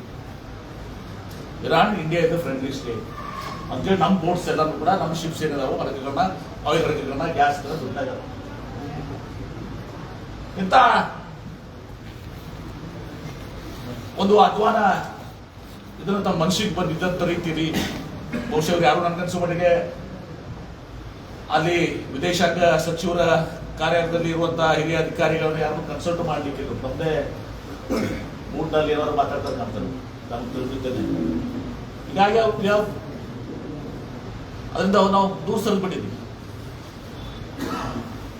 ಪಾಕಿಸ್ತಾನಿ ಯಾಸಿರ್ ಅರಾಫತ್ ನೋಡಿ, ಗಾಜಾ ಮೇಲಿರುವಂಥ ನಮ್ಮ ಸ್ಟ್ಯಾಂಡ್ ತಗೊಳ್ಳಿ, ಇರಾನ್ ಮೇಲಿರುವಂಥ ಸ್ಟ್ಯಾಂಡ್ ಎಲ್ಲ ನೋಡಿ ವೇಟ್ ಆಗಿದೆ. ಅಂದ್ರೆ ನಮ್ಮ ಹಿರಿಯರು ಏನ್ ಮಾಡ್ಕೊಂಡ್ಬಂದಿದ್ರು ಅದೆಲ್ಲವನ್ನು ಕೂಡ ಇವರು ಬದಿ ಕಟ್ಕೊಂಡು ತಮ್ಮದೇ ಸ್ವತಃ ಒಂದು ವಿದೇಶಾಂಗ ನೀತಿಯನ್ನು ಹಾಕೊಂಡಿದ್ದಾರೆ. ದಿಸ್ ಇಸ್ ನಾಟ್ ಕರೆಕ್ಟ್, ಸರಿಯಿಲ್ಲ. ಇವ್ರು ಮಾಡಿದ ಅಧ್ವಾನಗಳನ್ನ ಮುಂದೆ ಬಹಳಷ್ಟು ಭಾಳ ಕಾಸ್ಟ್ಲಿ ಆಗ್ತಾವೆ ಒಂದು ದೇಶಕ್ಕೆ. ಇರಾನೇ ಕೆಲಸ ಮಾಡಿದ್ರೆ ನೀವು ಇಸ್ರೇಲ್ಗೆ ಹೋಗಿ ಜಗತ್ತಿನ ತಂದೆ ಅಂದಿದ್ರಿ, ಮಧುಸಿಲಿಂದ ಪ್ರಾರಂಭ ಆಗಿದ್ರೆ ನಿಮ್ಮ ವಾಯುನ ಬಿಡುದೆಲ್ಲ ತಂದಿದ್ರೆ ಇರಾನ್ಗೆ ಅಂದಿದ್ರು. ಏನಾಕಿದ ಪರಿಸ್ಥಿತಿ? ಈ ಪರಿಸ್ಥಿತಿ ಏನು ಬಂದದಂದ್ರೆ ಜಗತ್ತಿಗೆ ಯುದ್ಧ ಆಗೋದ್ರಿಂದ ಈಗ ಮೋದಿಯವರು ಏನು ಹೇಳಿದ್ರು, ಅವ್ರು ಚಾ ಮಾರೋ ಸಂದರ್ಭದಲ್ಲಿ ಏನು ಚರಂಡಿ ಗಟರ್ ಅಂತೀವಿ ನಾವು, ಗಟರ್ನಾಗಿ ಅವರು ಏನೋ ಬೈಕ್ ಬಿಟ್ಟ ಗ್ಯಾಸ್ ಮಾಡ್ತಾರೆ. ಮಾಡ್ರಪ್ಪ ಎಲ್ಲ ಚರಂಡಿದಾಗ ಗಟರ್ನಾಗಿ ಪೈಪ್ ಹಾಕಿ ಹೇಳಿದ್ರೆ ಇಲ್ಲೋ ಆ ಚರಂಡಿಯಾಗಿ ಪೈಪ್ ಹಾಕಿ ಗ್ಯಾಸ್ ಉತ್ಪಾದನೆ ಮಾಡಿ ಚಾ ಮಾಡ್ತಿದ್ದೆ ಅಂತ ಹೇಳಿ ಪರಿಸ್ಥಿತಿ ಹೆಂಗ್ ಬಂದದ? ಜನ ಈಗ ಚರಂಡ್ಯಾಗ ಪೈಪ್ ಹಾಕೋ ವಿಚಾರ ಮಾಡಾಕದ ಗಟರ್ನಾಗ. ಇದು ನರೇಂದ್ರ ಮೋದಿ ಕೊಡುಗೆ. ಅದೇ ಮಹಾತ್ಮ ಗಾಂಧಿ ರೋಜ್ಗಾರ್ ಯೋಜನೆ, ಅದೇ ಆಧಾರು, ಅದನ್ನೇ ಎಲ್ಲ ತುಳುಸ ಬಿಟ್ಟು ಏನೋ ಹೊಸದಾಗಿ ತುಳುಸ ಹೇಳಿ ನಾವು ಅಚ್ಚೇ ದಿನ ತುಳುಸು ಬಂದಿಲ್ಲ. ಇನ್ನು ನಮ್ಮ ರಾಜ್ಯದಲ್ಲಿ ತುಳುಸ ಸನ್ಮಾನ್ಯ ಸಿದ್ದರಾಮಯ್ಯ ಸಾಹೇಬರು ವಿಶೇಷವಾಗಿ 2013-18 ಅನ್ನ ಭಾಗ್ಯ, ಕ್ಷೀರ ಭಾಗ್ಯ, ಕೃಷಿ ಭಾಗ್ಯ ಎಲ್ಲ ಯೋಜನೆಗಳನ್ನು ಕತ್ತು ಜನಪರ ಯೋಜನೆ ಕೊಟ್ಟು ಈ ಚುನಾವಣೆಯಲ್ಲಿ ತುಳುಸ ನಾವು ಚುನಾವಣೆಗಿಂತ ಮುಂಚೆ 5 ಗ್ಯಾರಂಟಿಗಳನ್ನ ನಾವು ಮಾತು ಕೊಟ್ಟಿದ್ವಿ. ಗೃಹಲಕ್ಷ್ಮಿ ಯೋಜನೆ, ಪ್ರತಿ ಕುಟುಂಬಕ್ಕೆ 2,000 ರೂಪಾಯಿ, ಶಕ್ತಿ ಯೋಜನೆ ಎಲ್ಲ ಅಲ್ಲಿ ಕಡೆ ಬಸ್ನಲ್ಲಿ ತುಳುಸ ಅಡ್ಡಾಡ್ಬೋದು. ಯುವ ನಿಧಿ ಕಾರ್ಯಕ್ರಮ 2 ವರ್ಷಕ್ಕೂ ಕಾಲಕ ಯಾರು ನಿರುದ್ಯೋಗ ಇರ್ತಾರೆ 6 ತಿಂಗಳ ನಂತರ ಮತ್ತು 2 ವರ್ಷಗಳಿಗೆ ಅವ್ರಿಗೆ ಒಂದು ಭತ್ಯೆ 15 ರೂಪಾಯಿ. ಗೃಹ ಜ್ಯೋತಿ 200 ಯೂನಿಟ್ವರೆಗೆ ಉಚಿತ. ನಾವು ಉಳಿದಂತೆ ನಡೆದಿಲ್ಲ. ನಾವೇನು ಮಾತು ಕೊಟ್ಟಿದ್ದು ಚುನಾವಣೆಗಿಂತ ಪೂರ್ವದಲ್ಲಿ ನಾವು ನಡ್ಕೊಂಡಿದ್ದೀವಿ ಒಂದು ಪಕ್ಕ. ಅದ್ರ ಜೊತೆಗೆ ಅಭಿವೃದ್ಧಿನೂ ಕೂಡ ನಾವು ಮಾಡ್ತಾ ಇದ್ದೀವಿ. ಉದಾಹರಣೆಗೆ ತೋಡ್ರಿ, ಈಗ ನೀವು ಬಹಳ ವರ್ಷದಿಂದ 2010ರಲ್ಲಿ ಕೃಷ್ಣಾ ನಾಯಕರನ್ನ ಯಾರು ತೀರ್ಪು, ಬ್ರಿಜೇಶ್ ಕುಮಾರ್ ತೀರ್ಪು, 13ರಲ್ಲಿ ಅದು ಸ್ಪಷ್ಟೀಕರಣಗೊಂಡು ಅದು ಅಂತಿಮಗೊಂಡು 177 TMC ಇತ್ತು. ಅದು ಸ್ಪಷ್ಟೀಕರಣಗೊಂಡಾಗ 4 TMC ಕಡಿಮೆ ಆಗಿ 173 TMC ಆಯಿತು. ಅದನ್ನ 43 TMC ಒಂದು ಸಹ ತುಂಗಭದ್ರಾ ಬೇಸಿನ್ ಇದರಲ್ಲಿ ಅದನ್ನ ಇದ್ದಂತ ಯೋಜನೆಗಳಿಗೆ ಅದನ್ನ ಸೆಟ್ ಆಫ್ ಮಾಡೋದಾಯ್ತು. ಆಲ್ಮಟ್ಟಿ ಅಣೆಕಟ್ಟಿನಲ್ಲಿ 519ರಿಂದ 524 ಮಾಡಿ ನಾವು 100 TMC ಶೇಖರಣೆ ಮಾಡಿ 130 TMC ಬಳಕೆ ಮಾಡ್ತೀವಿ. ಶೇಖರಣೆ ಮಾಡೋದು 103 TMC ಆಗ್ತದೆ, ಬಳಸ್ಕೊಳ್ಳುವಂತ 130 ಅಂದ್ರೆ ಸರ್ಕ್ಯುಲೇಷನ್ 130 TMC UKP ಅಂತ. ಇನ್ನೂ ತರ ಕೇಂದ್ರ ಸರ್ಕಾರ ಗೆಜೆಟ್ ನೋಟಿಫಿಕೇಶನ್ ಮಾಡಿಲ್ಲ. ಎಷ್ಟು ವರ್ಷ ಆಯ್ತು? 13 ವರ್ಷ ಆಯ್ತು ಗೆಜೆಟ್ ನೋಟಿಫಿಕೇಶನ್ ಮಾಡಿ. ಈಗ ನಾವು ನಮ್ಮ ಮುಖ್ಯಮಂತ್ರಿಗಳು ಮನೆ ಎಲ್ಲ ನಂಜೇಗೌಡರು, ತಿಮ್ಮಾಪುರ್ ಅವರು, JT ಪಾಟೀಲ್ರು, ಸರ್ನಾಯಕರು, ಅನನ್ಯಗೌಡರು ನಾವೆಲ್ಲರೂ ಕೂಡ ಒತ್ತಾಯ ಮಾಡಿ ಇವತ್ತು ಭೂ ಸ್ವಾಧೀನಕ್ಕೆ ಏನು 75,000 ಎಕರೆ ಇದೆ ಮತ್ತು ಈ ಕೆನಾಲ್ಗಳು ಅವ್ರಿಗೆ ಕನ್ಸಲ್ಟ್ ಆದ ಮೇಲೆ ಹಂಗೆ UKP ಅಂತ ಇದರಲ್ಲಿ 1, 2 ಮತ್ತು A ಮತ್ತು B ದಾಗ ಕೊಟ್ಟಿದ್ದೀವಿ. ನಾವು ಏನು ಬಚಾವ್ ತೀರ್ಪು ಆದಾಗ ಕೊಟ್ಟಿದ್ದೀವಿ ಕನ್ಸಲ್ಟ್ ಆಧಾರದ ಮೇಲೆ. ಆ ರೀತಿ ಕನ್ಸಲ್ಟ್ ಆಧಾರ ಮೇಲೆ ಕೊಡಿ ಅಂತ ಹೇಳಿ ನನ್ನ ಬೇಡಿಕೆ. ಇವತ್ತು 40 ಲಕ್ಷ ರೂಪಾಯಿ ನಾವು ನೀರಾವರಿಗೆ, 30 ಲಕ್ಷ ರೂಪಾಯಿ ಒಣಭೂಮಿ ಈಗ ಚಾಲನೆ ಕೊಟ್ಟಿದ್ದೀವಿ. ಈ ಸಲ ನಾವು ಮತ್ತೆ ಈಗ ಸಪ್ಲಿಮೆಂಟರಿ ಬಜೆಟ್ ನಲ್ಲಿ ಕೂಡ ಇನ್ನಷ್ಟು ಹೆಚ್ಚಿನ ದುಡ್ಡು ಹಣವನ್ನು ಕೂಡ ಕೊಡ್ತೀವಿ ಅಂತ ಮುಖ್ಯಮಂತ್ರಿ. ಈ ಸಲ ಏನು 28,4 ಆಗಿರ್ತವೆ, ಫೈನಲ್ ಬಂದಿರ್ತವೆ, ಆ 55 ಸಲ ಮುಗಿತಾವೆ. ಮತವಾದ 3 ವರ್ಷದಲ್ಲಿ ಇವತ್ತು ದಿವಸ ನಾವು ಕೃಷ್ಣ ಇದಕ್ಕೇನು ಇವತ್ತು ಮುಳುಗಡೆ ಆದಂತ ಜನ ಇದ್ದಾರೆ, ಆ ನಿರಾಶ್ರಿತರಿಗೆ ದಿವಸ ನಾವು ಹಣವನ್ನು ಕೊಡುವಂತ ಕೆಲಸ ಮಾಡ್ತಾರೆ. ಜೊತೆಗೆ ಕೆನಾಲ್ಗೂ ಕೂಡ 30 ಲಕ್ಷ 20 ಲಕ್ಷ ಕೊಡ್ತೇವೆ. ಪುನರ್ವಸತಿ ಕೂಡ ನಾವು ಬೇರೆ ಬೇರೆ ವಿಭಿನ್ನ ಚಿಂತನೆ ಮಾಡ್ತಾ ಇದ್ದೀವಿ. ಯಾಕಂದ್ರೆ ಪುನರ್ವಸತಿಯಲ್ಲಿ ಬಹಳಷ್ಟು ಈ ಲ್ಯಾಂಡ್ ಎಕ್ವಿಷನ್ ಸಂದರ್ಭದಲ್ಲಿ ಅಲ್ಲಿ ಲ್ಯಾಂಡು ಅಡ್ವೊಕೇಟ್ಸ್ ಕೋರ್ಟ್ನಲ್ಲಿ 65 ಆರ್ಡರ್ಸ್ ಆಗಿ ಇಲ್ಲಿನೇ 23 ಕೋಟಿ ಆರ್ಡರ್ ಆಗಿತ್ತು. ಕೋರ್ಟ್ನಲ್ಲಿ ಬಿಜಾಪುರದಲ್ಲಿ ಸುಮಾರು 18 ಕೋಟಿ ಆರ್ಡರ್ ಆಗಿತ್ತು. 11 ಕೋಟಿ 12 ಕೋಟಿ ಈಗ ಅದಕ್ಕೆ ಒಂದು ಪರ್ಯಾಯ ವ್ಯವಸ್ಥೆ ಮಾಡಿದೀವಿ. ಅದನ್ನು ಕೂಡ ರೈತರಿಗೆ, ಈ ಮಾಫಿಯಾ ಜನರಿಗೆ ನಾವು ಅದನ್ನ ಇದು ಮಾಡ್ಕೊಡಲ್ಲ, ರೈತರಿಗೆ ಅನುಕೂಲ ಆಗುವಂತ ಕೆಲಸ ಮಾಡ್ತೀವಿ. ಅಂದ್ರೆ ಒಂದಲ್ಲೇ ಮನೆ ಕಟ್ಕೋಬಹುದು, ಬೆಳಗಾವನಾಗ ಕಟ್ಕೋಬಹುದು, ಜಮಖಂಡಿಯರೇ ಕಟ್ಕೊಳ್ಳಿ, ಬೇಡಿಗೆಯರೇ ಕಟ್ಕೊಳ್ಳಿ, ಮುಧೋಳದಾಗರೆ ಕಟ್ಕೊಳ್ಳಿ, ಎಲ್ಲರೇ ಕಟ್ಕೊಳ್ಳಿ, ಬಿಜಾಪುರದಾಗ ಕಟ್ಕೊಳ್ಳಿ, ಬಾಗಲಕೋಟೆ ಕಟ್ಕೊಳ್ಳಿ. ಅವ್ರಿಗೆ ಅನುಕೂಲ ಆಗೋ ರೀತಿ ಅವರು ಸಂತೋಷ ಪಡೋ ರೀತಿಯಲ್ಲಿ ಅದನ್ನು ಕೂಡ ಅದನ್ನು ಕೂಡ ನಾವು 20 ಹಳ್ಳಿಗಳೇನಿದೆ ಅದನ್ನು ಕೂಡ ನಾವು ಮಾಡ್ತೀವಿ. ಅಭಿವೃದ್ಧಿನೂ ಕೊಡದೆ ನಡೆದಿದೆ. ಈ ಕಡೆ ನಾವು ಕೊಟ್ಟಂತ ಗ್ಯಾರಂಟೀಸ್ ಕೂಡ ನಡೆದಿದೆ. ಇಲ್ಲಿ ತಗೊಂಡ್ರೆ ಉದಾಹರಣೆಗೆ ಆಗಿತ್ತು ಸಹ ಮೇಟಿಯವರಿದ್ದಾಗ ಮೆಡಿಕಲ್ ಕಾಲೇಜ್ ಇತ್ತೀಚೆಗೆ ಮೆಡಿಕಲ್ ಕಾಲೇಜ್ ಅನೇಕ ಶಾಲೆಗಳನ್ನ, ಅನೇಕ ಅದನ್ನ ಅಭಿವೃದ್ಧಿ ಕಾಮಗಾರಿಗಳನ್ನ ಇವತ್ತು ಸಹ ಇದೇ ನೋಡ್ತಾ ಇದ್ದೇವೆ ನಾವು. ನಮ್ಮ ಇದರಲ್ಲಿ ಇವರು ಮೇಟಿಯವರ ಈ ಒಂದು ಈಗ ಬಾಗಲಕೋಟ ಮತಕ್ಷೇತ್ರದ ಇದೆಲ್ಲ ಕೆಲಸಗಳಾಗಿರೋ. ಹೀಗಾಗಿ ನಮ್ಮ ಕಾಂಗ್ರೆಸ್ ಪಕ್ಷ ಯಾವಾಗಲೂ ನೋಡೋದೇ ನಡೆದಿದೆ. ಇವತ್ತು ಮೋದಿಯವ್ರ ಥರ ನಾವು ಸುಮ್ಮನೆ ಸುಳ್ಳನ್ನು ಹೇಳಿ ಜನರನ್ನು ಮೋಸ ಮಾಡುವಂಥ ಕೆಲಸ ಮಾಡಿಲ್ಲ. ಅವರ ಎಜೆಂಡಾ ಕೇವಲ ಧರ್ಮದ ಹೆಸರ ಮೇಲೆ, ಜಾತಿಯ ಹೆಸರ ಮೇಲೆ ಸಹ ರಾಜಕಾರಣ ಮಾಡುವಂಥದ್ದು. ನಮ್ಮ ಕಾಂಗ್ರೆಸ್ ಪಕ್ಷ ಇವತ್ತು ಬುದ್ಧ, ಬಸವ, ಅಂಬೇಡ್ಕರ್ ತತ್ವದ ಸಿದ್ಧಾಂತ, ಬಸವಣ್ಣವರ ಸಿದ್ಧಾಂತಗಳು ಏನಿತ್ತು ಅದೇ ಸಂವಿಧಾನದಲ್ಲಿ ಬಂದಿದೆ. ಎಲ್ಲ ಜಾತಿಯ ವರ್ಗದ, ಧರ್ಮದ, ಕಾಯಕ ವರ್ಗದ ಜನರನ್ನ ತೆಗೆದುಕೊಂಡು ಹೋಗುವಂಥ ಪಕ್ಷ. ಸಣ್ಣ ಸಣ್ಣ ಸಮುದಾಯ ಇರ್ಬೋದು, ಕುಂಬಾರ, ಕಮ್ಮಾರ ಯಾವುದೇ ಇರ್ಬೋದು, ದಲಿತರು ಇರ್ಬೋದು, ಹಿಂದುಳಿದರು ಇರ್ಬೋದು, ಮೇಲ್ವರ್ಗದಲ್ಲಿ ಕೂಡ ಏನು ಬಡವರಿದ್ದಾರೆ, ರೈತರು, ಮಹಿಳೆಯರು ಪರವಾಗಿರುವಂಥ ಪಕ್ಷ. ಹೀಗಾಗಿ ನಾವೆಲ್ಲರೂ ಕೂಡ ಇವತ್ತು ದಿವಸ ಒಂದು ಸಂಘಟಿತವಾಗಿ ಚುನಾವಣೆಯನ್ನು ಎದುರಿಸ್ತಾ ಇದ್ದೀವಿ. ಅಲ್ಲಿ ದಾವಣಗೆರೆ ಮತ್ತು ಇಲ್ಲಿ ಬಾಗಲಕೋಟೆ ಈ ಎರಡೂ ಚುನಾವಣೆಯಲ್ಲಿ ಇವತ್ತು ದಿವಸ ನಾವು ಬಹಳ ದೊಡ್ಡ ಅಂತರದಿಂದ ಚುನಾವಣೆಯನ್ನು ಗೆಲ್ತೀವಿ. ನಾವು ಪ್ರತಿ ಮನೆಗೆ ಹೋಗಿ ನಮ್ಮ ಕಾಂಗ್ರೆಸ್ ಪಕ್ಷ ಏನು ಕೆಲಸ ಮಾಡಿದೆ, ಬಹುಶಃ ಈಗ ಇಲ್ಲಿ ಮತದಾರರ ಇರಲ್ಲ, ನಮ್ಮ ಗೃಹಲಕ್ಷ್ಮಿ, ಗೃಹಜ್ಯೋತಿ, ಅನ್ನಭಾಗ್ಯ, ಶಕ್ತಿ ಯೋಜನೆ ಜನ ನೋಡಿದರೆ ಈ ಮತದಾರರಲ್ಲಿ 70% ಎಲ್ಲರೂ ಕವರ್ ಆಗಿರ್ತಾರೆ. ಗ್ಯಾರಂಟಿ ಕಮಿಟಿ ಯಾರದ ಎಲ್ಲರಿಗೂ ಕೂಡ ಅದು ಸಹ ಬೆನಿಫಿಟ್ ಆಗಿದೆ. ಹೀಗಾಗಿ ನಮ್ಮ ಸಂಪೂರ್ಣವಾದಂಥ ವಿಶ್ವಾಸ ನಮ್ಮ ಕಾಂಗ್ರೆಸ್ ಪಕ್ಷವನ್ನು ಜನ ಬೆಂಬಲಿಸ್ತಾರೆ. ಮೇಟಿಯವರ ಮಂಥನ್ಗೆ ನಾವು ಟಿಕೆಟ್ ಕೊಟ್ಟಿದ್ದೀವಿ. ಆ ಮೇಟಿಯವ್ರನ್ನ ಸ್ಮರಿಸಿ ಅವ್ರಿಗೆ ನಿಜವಾದಂಥ ಒಂದು ಧ್ವಜಾಂಜಲಿಯನ್ನು ನಮ್ಮ ಬಾಗಲಕೋಟೆ ಜನ ಮತವನ್ನು ಹಾಕಿ ದೊಡ್ಡ ಅಂತರದಿಂದ ಗೆಲ್ಲಿಸುವ ಮೂಲಕ ಆ ಕೆಲಸವನ್ನು ಮಾಡ್ತಾರೆ ಅನ್ನೋ ಮಾತನ್ನು ಹೇಳಿ 4 ವರ್ಷಗಳ ಕಾಲ ಬಿಜೆಪಿ ಸರ್ಕಾರ ಇತ್ತು. ಆ 4 ವರ್ಷದಾಗ ಏನು ಮಾಡಿದ್ರೆ ಹೇಳಿ. ಆ 4 ವರ್ಷದಲ್ಲಿ 3 ಮುಖ್ಯಮಂತ್ರಿಗಳು, ಯಡಿಯೂರಪ್ಪ ಅವರು, ಬೊಮ್ಮಾಯಿ ಅವರು, ಸದಾನಂದ ಗೌಡರು, ಏನೆಲ್ಲ ಆಯ್ತು ನಾವು ನೋಡಿದ್ದೀವಿ. 4 ವರ್ಷದಾಗ ಏನೂ ಕೆಲಸ ಮಾಡಿ ಬರೀ ಟೆಂಡರ್ ಕರೆಯುವಂಥದ್ದು without cabinet approval, without financial allocation.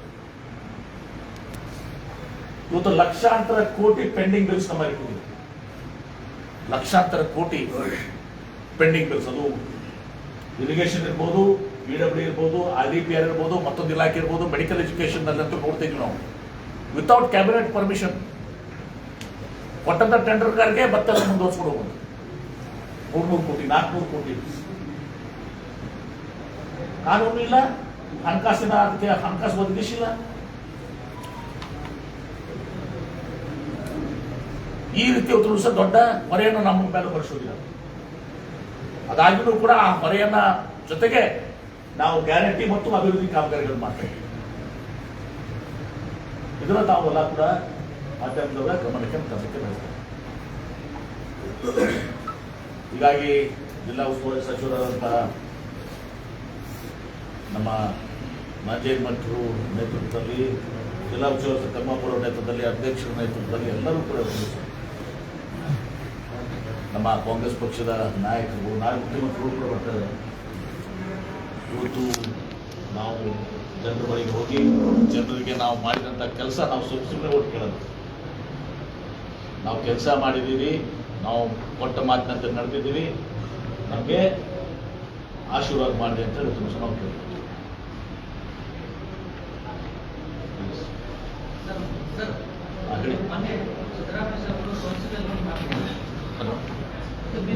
ಯಾಕೆ ಸೇಮ್ ಆಗ್ಬಾರ್ದು ಅಂತ ಹೇಳಿ ಅದು ಇದೇ ಅವಧಿಯಲ್ಲಿ ಆಗುತ್ತೋ ಅಥವಾ 28 ನೋಡಿ, ಇದೆಲ್ಲ ಹೇಳ್ತೀನಿ. ಯಾವ ರೀತಿ ಅರ್ಥ ಹೇಳಿದ್ರು ಅವರು? ಬರೇ ನಮ್ಮ ಪಕ್ಷದ ಅಷ್ಟೇ ಹೇಳಿಲ್ಲ, ಬಿಜೆಪಿ ಅವರು ಇಷ್ಟೆಲ್ಲ ಇವೆಲ್ಲ ಆಗಿರಪ್ಪ ಅಂದ್ರೆ 224 ಮಂದಿ ಶಾಸಕರು ಎಲ್ಲರೂ ಕೂಡ ನೋಡಿ, 224 ಶಾಸಕರು ಮಂತ್ರಿ ಆಗುವಂತ, ಮುಖ್ಯಮಂತ್ರಿ ಅಂತ ಹೊಂದಿದ್ದಾರೆ.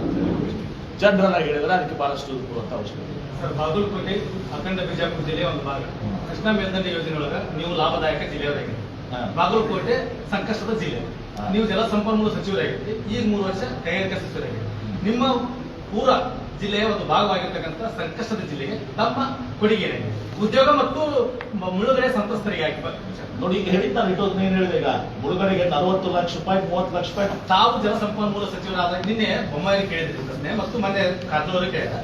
ಈ ಭಾಗದಲ್ಲಿ ನಾನು ಎಂ.ಬಿ. ಪಾಟೀಲ್ರು, ಎಚ್.ಕೆ. ಪಾಟೀಲ್ರು ಮತ್ತು ರಮೇಶ್ ಜಾರಕಿಹೊಳಿ ಅವರು ಜಲಸಂಪನ್ಮೂಲ ಸಚಿವರಾಗಿದ್ದೀವಿ. ಯಾರ್ಯಾರ ಕಾಲದಾಗ ಈ ಬಾಗಲಕೋಟೆ ಮುಳುಗಡೆ ಸಂತ್ರಸ್ತರಿಗೆ ಏನೇನಾಗಿದೆ ಅನ್ನೋದನ್ನ ಬಹಿರಂಗ ಚರ್ಚೆಗೆ ಬರೋದಾದ್ರೆ ಸರ್ಕಾರಿ ದಾಖಲೆ ಸಮೇತ ಬರಲಿ ಅವರು ನಿಶ್ಚಿತವಾಗಿ ತಯಾರಿದ್ದೀವಿ. ಯಾವಾಗ ಕೇಳೋರು ಬೊಮ್ಮಾಯಿ ಅವರಿಗೆ ಮತ್ತು ಕಾಜೋಳ ಕೇಳಿ ಯಾವಾಗ ಕರೀತಾರೆ ನಾವು ಬರ್ತೇವೆ. ಒಂದು ಜೆ.ಟಿ. ಪಾಟೀಲ್ ಕೇಳ್ರಿ, ನಾನು ಏನ್ ಮಾಡ್ಕೊಟ್ಟಿದ್ದೀವಿ ಅಂತ ಕೇಳಿ ಕೇಳಿ ಮಿಸ್ಟರ್ ಉತ್ತರ ಕೊಡಲೇ ಬೇಡ. ನೀವು ಕೇಳಿದೆ ನಾನು ಹೇಳ್ತಾ ಇದ್ದೀನಿ. ಜೆ.ಟಿ. ಪಾಟೀಲ್ ಕೇಳಿ ನಾವೇನ್ ಮಾಡಿದೀವಿ ಅಂತ ಹೇಳಿ, ಮೂಲ ಮತಕ್ಷೇತ್ರದ ಎಲ್ಲಾ ಕಡೆ ಕೇಳಿ ನಾವೇನ್ ಮಾಡಿದ್ವಿ, ಗುಲ್ಬರ್ಗ ಕೇಳಿ ನಾವೇನ್ ಮಾಡಿದೀವಿ, ನಾನು ಲಿಸ್ಟ್ ಕೊಡ್ತೀನಿ. ನೀವು ಈ ಪ್ರಶ್ನೆ ಕೇಳ್ತಾರೆ, ನಾಳೆ ನಿಮ್ಗೆ ಕಳಿಸ್ತೀನಿ. ಅಷ್ಟೇ ಅಲ್ಲ, ಇದೇ ಗೋವಿಂದ ಕಾರಜೋಳವರು ನೀರಾವರಿ ಸಚಿವರು ನನ್ನ ಮತಕ್ಷೇತ್ರ ಚಿಕ್ಕಗಲೆಗೆ ಒಂದು ಫಂಕ್ಷನ್ ಮಾಡಿದ್ರು. ಏನೋ ಈ ಮುಳುಗಡೆ ಆದಂತ ಜನಕ್ಕೆ ಕನ್ಸೆಂಟ್ ಪರಿಹಾರ. ಏನ್ ಕನ್ಸೆಂಟ್ ಪರಿಹಾರ ಗೊತ್ತಾವ ನಿಮ್ದ? ಈಗ 2013 ನಮ್ಮ ಲ್ಯಾಂಡ್ ಎಕ್ವಿಷನ್ ಆಕ್ಟ್ ಇದೆ. 2013 ಲ್ಯಾಂಡ್ ಎಕ್ವಿಷನ್ ಆಕ್ಟ್ ಇದೆ ಅಲ್ಲ, ಕೇಂದ್ರ ಸರ್ಕಾರ, ಅದು ಕಾಂಗ್ರೆಸ್ ಪಕ್ಷ ಸರ್ಕಾರ ತಂದಿರುವಂತದ್ದು. ಅಲ್ಲಿ ಇವತ್ತು ಗೈಡೆನ್ಸ್ ವ್ಯಾಲ್ಯೂ ಏನಿರ್ತದೆ ಅವ್ರು ಎಷ್ಟು 3 ಪಟ್ಟ 4 ಪಟ್ಟ 4 ಪಟ್ಟ 2 ಲಕ್ಷ ರೂಪಾಯಿ ಇದ್ರೆ ಇಂಟು 4 8 ಲ್ಯಾಕ್ಸ್, 5 ಲಕ್ಷ ಇದ್ರೆ ಇಂಟು 4 20 ಲ್ಯಾಕ್ಸ್. ಇವರು ಕನ್ಸೆಂಟ್ ಅಂತ ಹೇಳಿ ಚಿಕ್ಕಗಲ್ಕಲ್ಲಿ ಒಂದು ಫಂಕ್ಷನ್ ಮಾಡಿದ್ರು. ಬೊಮ್ಮಾಯಿ ಅವ್ರು ಕರೆಸಿ, ನಾವು ವೇದಿಕೆ ಮೇಲೆ ಹೇಳಿದೆ, ನಾನು ಅಲ್ಲೇ ಕೌಂಟರ್ ಮಾಡಿದೆ, ನಾನು ವೇದಿಕೆ ಮೇಲೆ ಒಂದು ಬಿಜೆಪಿ ಕಾರ್ಯಕ್ರಮ ಮಾಡಿದೆ. ಆದ್ರೂ ಕೂಡ ನಾವು ಹೋದೆ ನನ್ನ ಮತಕ್ಷೇತ್ರದ ಅಂತ ಹೇಳಿ ಅಲ್ಲೇ ಭಾಷಣ ಮಾಡಿದೆ. ಬೊಮ್ಮಾಯಿ ಅವ್ರು ಹೇಳಿದ್ರು, ನನ್ಗೆ ಗೊತ್ತಿರಲಿಲ್ಲ ಇದು ಅಂತ. ಇವ್ರು ಏನ್ ಮಾಡಿದ್ರು ಗೊತ್ತಾ? ಈ ಇದು ಅವ್ರಿಗೆ ರೈಟ್ಫುಲ್ ಆಗಿ ಬರ್ತದೆ, ಅವ್ರ ಹಕ್ಕಲಿಂದ ಏನ್ ಬರ್ತದೆ, 4 ಲಕ್ಷ ಇಂಟು 4 14 ಲಕ್ಷ ಆಯ್ತು ಅಂತ ಕೊಡ್ತೀವಿ, ಅಥವಾ 3 ಲಕ್ಷ ಇಂಟು 4 12 ಲಕ್ಷ ಆಯ್ತಲ್ಲ. ಆ ಹಕ್ಕನ್ನ ಇವರು ಬೈಂಡಿಂಗ್ ಮಾಡಿದ್ರು. 12 ಲಕ್ಷ ಕನ್ಸೆಂಟ್ ಅಂತೆ. ಇವ್ರು ಯಾಕೆ ಕನ್ಸೆಂಟ್ ಮಾಡ್ಬೇಕು? ಕನ್ಸೆಂಟ್ ಯಾವಾಗ ಆಗ್ತದೆ, ಏನು ಅವ್ರಿಗೆ ಹಕ್ಕಲಿಂದ ಸಿಗ್ತದೆ, ಅದಕ್ಕಿಂತ ಏನಾದ್ರು ಜಾಸ್ತಿ ಕೊಟ್ಟರೆ ಅದು ಕನ್ಸೆಂಟ್ ಆಗ್ತದೆ. ಉದಾಹರಣೆಗಾಗಿ 4 ಲಕ್ಷ ಇಂಟು 4 ಪಟ್ಟಂದ್ರೆ 16 ಲಕ್ಷ ಆಗುತ್ತೆ. ನೀವು 20 ಲಕ್ಷ 25 ಲಕ್ಷ ಕೊಟ್ಟರೆ ಅದು ಕನ್ಸೆಂಟ್ ಅಂತಾರೆ. ಬೇರೆ 2 ಲಕ್ಷನೋ 4 ಲಕ್ಷನೋ 5 ಲಕ್ಷ ಕೊಟ್ಟರೆ ಅದಕ್ಕೆ ಕನ್ಸೆಂಟ್ ಅಂತಾರೆ. ಇವರು ನಿಮ್ಮ ಹಕ್ಕಲಿಂದ ಏನು ಬರ್ತದಲ್ಲ ಆಕ್ಟ್ ಪ್ರಕಾರ, ಲ್ಯಾಂಡ್ ಎಕ್ವಿಷನ್ ಆಕ್ಟ್ ಪ್ರಕಾರ, ಅದನ್ನೇ ಇವರು ಫ್ರೀಜ್ ಮಾಡಿ ಅದು ಕನ್ಸೆಂಟ್ ಅಂತ. ನಾ ಅಲ್ಲೇ ಭಾಷಣ ಮಾಡಿ ಬಂದೆ, ಬೇಕಾದ್ರೆ ಭಾಷಣ ಕಾಪಿ ಕಳ್ತಿರೋದು ಸರ್. ಅಲ್ಲೇ ಮುಖ್ಯಮಂತ್ರಿ ಬೊಮ್ಮಾಯಿ ಹೇಳಿ, ನೋಡಿ ನೀವು ಮಾಡಿ ಕೆಲಸ ಅಂತ ಹೇಳಿ, ನಮ್ಗೆ ಗೊತ್ತಿರಲಿಲ್ಲ ಇದು ಅಂತ ಹೇಳಿ. ಇವ್ರೇನ್ ಮಾತಾಡ್ತಾರ್ರಿ? ಏನ್ ಮಾಡಿದಾರೆ ಇವರು? ನಮ್ಮ ಸರ್ಕಾರಗಳು ಇದ್ರು ಸಹ ಬಹಿರಂಗವಾಗಿ ಬರಲಿ, ನಾವು ಹೇಳ್ತೀವಿ ಏನೇನು ಮಾಡಿದ್ವಿ ನೀರಾವರಿ ಸಭೆ. ವಿಜಯಪುರದಲ್ಲಿ ಕಾರ್ಯಕ್ರಮ ಆದಾಗ ತಾವು ಇದ್ದಿ, ಸಿದ್ದರಾಮಯ್ಯ ನಮ್ಮ ಸರ್ಕಾರ ಬಂದ್ರೆ 5 ವರ್ಷದಲ್ಲಿ 7 ಲಕ್ಷ ಕೋಟಿಯನ್ನು ಕೊಡ್ಕೊಂತ. ಮೊನ್ನೆ ಕಳೆದ ಈ ಕನ್ಸಲ್ಟ್ ಅವಾರ್ಡ್ ಡಿಸಿಷನ್ ತಗೊಂಡಾಗ 75,000 ಕೋಟಿಯನ್ನ 4 ವರ್ಷದಲ್ಲಿ ನಾವು ಬಜೆಟ್ ನಲ್ಲಿ ಪ್ರತಿ ವರ್ಷ 18,000 ಕೋಟಿ ಇಡ್ತೇವೆ. ಈ ಬಜೆಟ್ ನಲ್ಲಿ 15,000 ಕೋಟಿ ಇಟ್ಟರೆ ನಾವು ಏನ್ ಹೇಳಿದ್ವಿ, ನೀವು ನಿಮ್ ತಪ್ಪನೆ ಮಾತಾಡಿದ್ರು. ನಾವು ಹಿಂದೆನೂ ಕೂಡ ಇದೇ ತಪ್ಪು ಮಾಡಿದ್ವಿ. 5 ವರ್ಷನಾಗ ನಮ್ಗೆ 50,000 ಕೋಟಿ ರೂಪಾಯಿ 50,000 ಕೋಟಿ ರೂಪಾಯಿ ಇಡೀ ರಾಜ್ಯಕ್ಕೆ ಅಂತ ನಾನೇ ಮಾಡಿದ್ದೆ. ಅದನ್ನ ಇವತ್ತು ಸಹ ಏನ್ ಪ್ರಚಾರ ಮಾಡಿದ್ರು, 50,000 ರೂಪಾಯಿ ಬರೇ ಕೀಪಿಂಗ್ ಅಂತ ಹೇಳಿ ಪ್ರಚಾರ ಮಾಡಿದ್ರು. ಕೆಲಸ ಏನಿದೆ, 5 ವರ್ಷನಾಗ ನಾವು 58,000 ಕೋಟಿ ರೂಪಾಯಿ ಖರ್ಚು ಮಾಡಿದ್ವಿ. 50,000 ರೂಪಾಯಿ ಹೆಚ್ಚಿಗೆ ಖರ್ಚು ಮಾಡಿ ನಾನೇ ಮಂತ್ರಿ ಆಗಿರ್ತೀವಿ ಸಿದ್ದರಾಮಯ್ಯ ಅವರು. ಆಮೇಲೆ ನಾವೆಲ್ಲ ಏನ್ ಕೆಲಸ ಮಾಡಿ 4 ವರ್ಷದಾಗ ಇವ್ರು ಏನು ಮಾಡಿಲ್ರಿ. ಸಾಲ ಮಾಡಿ ಹೋಗಿದ್ದಾರೆ, ಬರೀ ಕಾಂಟ್ರಾಕ್ಟ್ ಕೊಡೋದು ಅದೆಲ್ಲ ಸಾಲ ಮಾಡಿ ಪೆಂಡಿಂಗ್ ಬಿಲ್ ಹೋಗಿದ್ದಾರೆ. ಆಮೇಲೆ ಹೇಳಿದ್ದಾರೆ ಈ ಕತೆ. ಆಮೇಲೆ ಇವತ್ತು ನಾವೇನ್ ಹೇಳಿದೀವಿ, 3 ವರ್ಷದಲ್ಲಿ ಈ ಎಲ್ಲಾ 75,000 ಎಕರೆ ನಾವು ಕೊಡ್ತೀವಿ ಅಂತ ಹೇಳಿದೀವಿ. ಈಗ ಪ್ರಾರಂಭ ಮಾಡಿದ್ವಿ. ಮೊನ್ನೆ ಬಜೆಟ್ ನಲ್ಲಿ 3,000 ಕೋಟಿ ಕೊಡ್ತೀವಿ, ಮತ್ತೆ ಸಪ್ಲಿಮೆಂಟರಿ ಮತ್ತೆ ಮುಖ್ಯಮಂತ್ರಿಗಳು ಕೊಡ್ತೀವಿ ಅಂತ ಹೇಳಿದ್ದಾರೆ. ಈ ಸಲ ಒಂದು 6,000 ಕೋಟಿ ರೂಪಾಯಿ ಸಲ ಕೊಡ್ತೀವಿ. ಒಟ್ಟು ಏನು ಅದರಲ್ಲಿ ಏನ್ ಬರ್ತದೆ 28/4 ಫೈನಲಿಟಿ ಬಂದಿರುವಂತ ಕೇಸ್ಗಳನ್ನ ತೋರಿಸ್ಬೇಕು. ಇವೇನಾದ್ರು ಕಾಟಕ್ ಬರಬಾರ್ದು. ಅದಕ್ಕಿಂತ ಹೆಚ್ಚಿಗೆ ಏನಾದ್ರೂ ನಾವು ಸಲಹೆ ಮಾಡಿಕೊಡ್ತೀವಿ. ಅದು ನಮ್ಮ ಧರ್ಮ ಅದು. ಹೀಗಾಗಿ ಆ ವಿಚಾರದಲ್ಲಿ ಇದಿಲ್ಲ. ಅವ್ರು ಯಾವಾಗ ಹೇಳ್ತಾರೆ ಹೇಳ್ರಿ, ತಿಮ್ಮಾಪುರ ಸಾಹೇಬರು ನಾವು ಏನ್ರಿ ಎಲ್ಲರೂ ಕೂಡ ತುಳುಸ ನಂಜೇನ್ ಮಾಡ್ರು, ಎಸ್.ಕೆ. ಪಾಟೀಲ್ ನಾವೆಲ್ಲ ಬರ್ತೀವಿ. ತುಳುಸಿ ಏನೇನು ಮಾಡಿದಾರಪ್ಪ ಇವ್ ಕೆಲಸ ಅಂತ ಹೇಳಿ. ನೆಕ್ಸ್ಟ್ ಬಿಡಿ ಅವ್ರದ್ದಾಯ್ತು. ಬಿಡ್ರಿ ಕೇಳಿ. APJ ಅಬ್ದುಲ್ ಕಲಾಂ ಅವ್ರನ್ನ ಕಾಂಗ್ರೆಸ್ ಗೌರ್ಮೆಂಟ್ ನೇಮಿಸಿದ್ರು, ಏನ್ರಿ APJ ಅಬ್ದುಲ್ ಕಲಾಂ ಅವರಿಗೆ ರಾಷ್ಟ್ರಪತಿಯನ್ನ ಯಾವ ಸರ್ಕಾರ ಮಾಡ್ತದೆ? ನೋಡಿ, ಅವಾಗ ಹೇಳ್ತೀನಿ ಕೇಳಿ, ನಿಮ್ಮ ಚಂದ್ರಬಾಬು ನಾಯ್ಡು ಅವರು ಒಂದು ದಿವಸ ಪ್ರಪೋಸ್ ಮಾಡಿದ್ದಲ್ಲ, ಅವಾಗ ಚಂದ್ರಬಾಬು ನಾಯ್ಡು ಪ್ರಪೋಸ್ ಮಾಡಿದ್ರು. ಈಗ ಇವ್ರದಲ್ಲ, ಸಮ್ಮಿಶ್ರ ಸರ್ಕಾರದಲ್ಲಿ ಒಂದು ದಿವಸ ಅವರು ವಾಜಪೇಯಿ ಗೌರ್ಮೆಂಟ್ನಲ್ಲಿ ಚಂದ್ರಬಾಬು ನಾಯ್ಡು ಅವರು ಪ್ರಸ್ತಾಪ ಮಾಡಿದರು. ಚಂದ್ರಬಾಬು ನಾಯ್ಡು ಅವರು, ವಾಜಪೇಯಿ ಅವರು ಬೇರೆ, ಇವರು ಬೇರೆ. ಅದ್ವಾನಿ ಪರಿಸ್ಥಿತಿ ಏನು ಮಾಡಿದ್ರು ನಿಮ್ಗೆ ಗೊತ್ತು. ನಮಸ್ಕಾರ ಮಾಡಿದ್ರು, ನಮಸ್ಕಾರ ಮಾಡಲಾರ್ದೆ ಹೋದ್ರು ಅವ್ರ ಮುಂದೆನೆ 2 ಸಲ. ಅದ್ವಾನಿ ಅವರು ಯಾರು ಇವ್ರನ್ನ ಗೋಧ್ರಾ ವಿಷಯದಲ್ಲಿ ಇವ್ರನ್ನ ರಾಜೀನಾಮೆ ಕೊಡು ಅಂತೇಳಿ ವಾಜಪೇಯಿ ಹೇಳಿದ್ರು, ರಾಜಧರ್ಮ ಪಾಲನೆ ಮಾಡಿ ಅಂತೇಳಿ.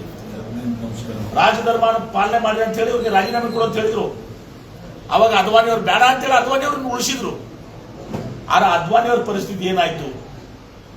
ಅವ್ರ ಮೂಲೆ ಗುಂಪು ಮಾಡೋದಷ್ಟೇ ಅಲ್ಲ, ಒಂದು ಕಾರ್ಯಕ್ರಮದಲ್ಲಿ ತಾವೆಲ್ಲ ನೋಡಿದ್ದೀರಿ, ಅವರು ಅದ್ವಾನಿ ಅವರು ಪ್ರಧಾನಮಂತ್ರಿ ಅಂತೇಳಿ ಅತಿ ನಮಸ್ಕಾರ ಮಾಡಿದ್ರೆ ಇವರು ಆ ಕಡೆ ತಿರುಗಿಸ್ಕೊಂಡು ಹೋದ್ರು. ಆಯ್ತಪ್ಪ, ಒಂದೇನೋ ನಜರ್ ಚುಕ್ಕಿಂದ ನೋಡಲಾಗೆ ಹೋಗಿರ್ಬೋದು ಅಂತೇಳಿ ತಿರುಗಿ ಬಂದ್ರು. ತಿರುಗಿ ಬಂದಾಗ ಅವ್ರು ಮತ್ತೆ ನಮಸ್ಕಾರ ಮಾಡಿದ್ರು, ತಿರುಗಿ ಬಂದಾಗ ಹಿಂಗೆ ಮಾಡ್ಕೊಂಡು ಹೋದ್ರು. ಇದು ಈಗ ಹೇಳ್ತಾರಲ್ಲ ಅಬ್ದುಲ್ ಕಲಾಮು ಇವರೆಲ್ಲ ಗೊತ್ತಾಯ್ತಲ್ಲ ನಿಮಗೆ. ವಾಜಪೇಯಿ ಅದ್ವಾನಿ ಪರಿಸ್ಥಿತಿ ಏನಾಗಿದೆ? 2 ಇದ್ದದನ್ನ 2 ಸೀಟ್ ಇದ್ದದನ್ನ ಇವತ್ತು 200 ತನ ಒಯ್ದಂತವ್ರು ರಥಯಾತ್ರೆ ಮಾಡೋ ಮೂಲಕ ಅದ್ವಾನಿ ರಾಜಕೀಯ ಅಂತ ಅವ್ರಿಗೆ ಮೂಲಿಗಂಪ ಮಾಡಿದ್ದಾರೆ. ಯಾರನ್ನು ಬಿಟ್ಟಿದ್ದಾರೆ? ಸುಷ್ಮಾ ಸ್ವರಾಜ್ ಆಗ್ಲಿ, ಇದು ಆಗ್ಲಿ, ಜೇಟ್ಲಿ ಆಗ್ಲಿ, ಎಲ್ಲರೂ ಇಬ್ರೇ. ಮೋದಿ ಅವರು, ಅಮಿತ್ ಶಾ, ಮತ್ತಾರು ಇಲ್ಲ. 2 ವರ್ಷದ ಅವಧಿಯೊಳಗೆ ಈ ಭಾಗಕ್ಕೆ ಕೈಗಾರಿಕೆ ಬಂಡವಾಳಕ್ಕೆ ಸಮಾವೇಶ ಮಾಡಿದ್ರೆ ಈ ಭಾಗಕ್ಕೆ ಒಂದು ಫ್ಯಾಕ್ಟರಿಗಳು ಬರ್ತವೆ. ಈಗ ನೋಡಿ, ಆಚೆ ಬರ್ತಾ ಇದೆ. ಈಗ ಕೇಳ್ತೀನಿ ಕೇಳಿ, ಈಗ ಫಸ್ಟ್ ಟೈಮ್ ಹೇಳ್ತೀನಿ ಕೇಳಿ. ಈ ಸಲ ನಾವು ಗ್ಲೋಬಲ್ ಇನ್ವೆಸ್ಟರ್ಸ್ ಮೀಟ್ನಲ್ಲಿ 10,27,000 ಕೋಟಿ ರೂಪಾಯಿ ಅಷ್ಟು ಇವತ್ತು ಸರ್ ನಮ್ಮ ಏನು ಇಂಡಸ್ಟ್ರೀಸು ಎಲ್ಲ ಕೂಡ ನಮ್ಮ ಕಡೆ MOU ಮಾಡಿದ್ದಾರೆ, ಕೆಲವೊಬ್ಬರು ಇಂಪ್ಲಿಮೆಂಟ್ ಮಾಡ್ತಾರೆ. ಫಸ್ಟ್ ಟೈಮ್ ಕನ್ವರ್ಷನ್ 60% ಆಗಿದೆ. ಸುಮಾರು 5 ಲಕ್ಷ ಕೋಟಿಯಷ್ಟು ಕನ್ವರ್ಷನ್ ಆಗಿದೆ.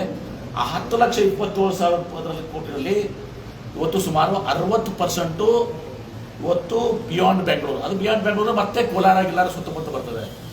ಉತ್ತರ ಕರ್ನಾಟಕಕ್ಕೆ 45% ಅಷ್ಟು ಮಾಡಿದ್ದಾರೆ. ಇದು ಕನಿಷ್ಠ ಪಕ್ಷ 3 ವರ್ಷ ತಗೋತದೆ. ಇವತ್ತು ಮನೆಯೂ ಕೂಡ ಇದನ್ನು ಹೊರತುಪಡಿಸಿ ಮತ್ತೆ ಮನೆ 56,000 ಕೋಟಿ ರೂಪಾಯಿ ನಾವು ಸೇವ್ ಮಾಡಿದ್ದೀವಿ. ಅಲ್ಲಿ ಬಾಗಲಕೋಟೆಗೂ ಕೂಡ ಇಂಡಸ್ಟ್ರೀಸ್ ಬರ್ತವೆ, ವಿಜಯಪುರಕ್ಕೂ ಬರ್ತವೆ, ಗುಲ್ಬರ್ಗಾಕ್ಕೂ ಬರ್ತವೆ, ಎಲ್ಲ ಕಡೆ ಇವತ್ತು ಉತ್ತರ ಕರ್ನಾಟಕದಲ್ಲಿ ಮಾಡೋದಲ್ಲದೆ ಈ ಸಲ ನಮ್ಮ ಏನು ಇಂಡಸ್ಟ್ರಿಯಲ್ ಪಾಲಿಸಿಯನ್ನು ಚೇಂಜ್ ಮಾಡಿ, ಆ ಇಂಡಸ್ಟ್ರಿಯಲ್ ಪಾಲಿಸಿಯಲ್ಲಿ ನಂಜುಂಡಪ್ಪ ವರದಿ ಪ್ರಕಾರ ಏನು ನಮ್ಗೆ ಈಗಾಗಲೇ 3 ಜೋನ್ ಇದಾವೆ. ನಾವು ಜೋನ್ 1ನಲ್ಲಿ ಬರ್ತೀವಿ, ಬಾಗಲಕೋಟೆ, ವಿಜಯಪುರ ಎಲ್ಲ ಹೆಚ್ಚಿಗೆ ಇನ್ಸೆಂಟಿವ್ಸ್ ಇದಾವೆ. ಅದ್ರ ಜೊತೆಗೆ ನಾನು ಮುಖ್ಯಮಂತ್ರಿಗಳು ಮನವೊಲಿಸಿ ಏನು ಹಿಂದುಳಿದ ಅದನ್ನು ಇನ್ ಅಡಿಷನ್ ಟು ಇಟ್ ಅತ್ಯಂತ ಹಿಂದುಳಿದ ಜಿಲ್ಲೆಗಳೇನಿದ್ದಾವೆ ಅವಕ್ಕೆ 5% ಮತ್ತು ಹಿಂದುಳಿದ ಜಿಲ್ಲೆಗೆ 3% ಅಡಿಷನಲ್ ಆಗಿ ನಾವು ಇನ್ಸೆಂಟಿವ್ ಯಾರು ಬರ್ತಾರೆ ಅಲ್ಲಿ ಇನ್ಸೆಂಟಿವ್ಸ್ ಕೊಡುತ್ತೆ. ಹೀಗಾಗಿ ಇನ್ನ ಕೆಲವೇ ಒಂದು ವರ್ಷದಲ್ಲಿ ಒಂದು ಸಹ ಬಹಳಷ್ಟು ಇಂಡಸ್ಟ್ರೀಸ್ನು ಕೂಡ ವಿಜಯಪುರ, ಬಾಗಲಕೋಟೆ, ಉತ್ತರ ಕರ್ನಾಟಕಕ್ಕೆ ಬರ್ತವೆ. ಆ ಒಂದು ಇದರಲ್ಲಿ ನಾವು ಅದೀವಿ. ಮತ್ತು ಇದನ್ನು ಹೊರತುಪಡಿಸಿ ನಾವು ಇನ್ನೊಂದು ವಿಚಾರವನ್ನು ಕೂಡ ನಾವು ಈಗ ಚುನಾವಣೆಯನ್ನು ಹೇಳೋಕ್ಕಾಗಲ್ಲ. ಇನ್ನೊಂದು ಪ್ರಪೋಸಲನ್ನು ನಾವು ಮಾಡಿದ್ದೀವಿ.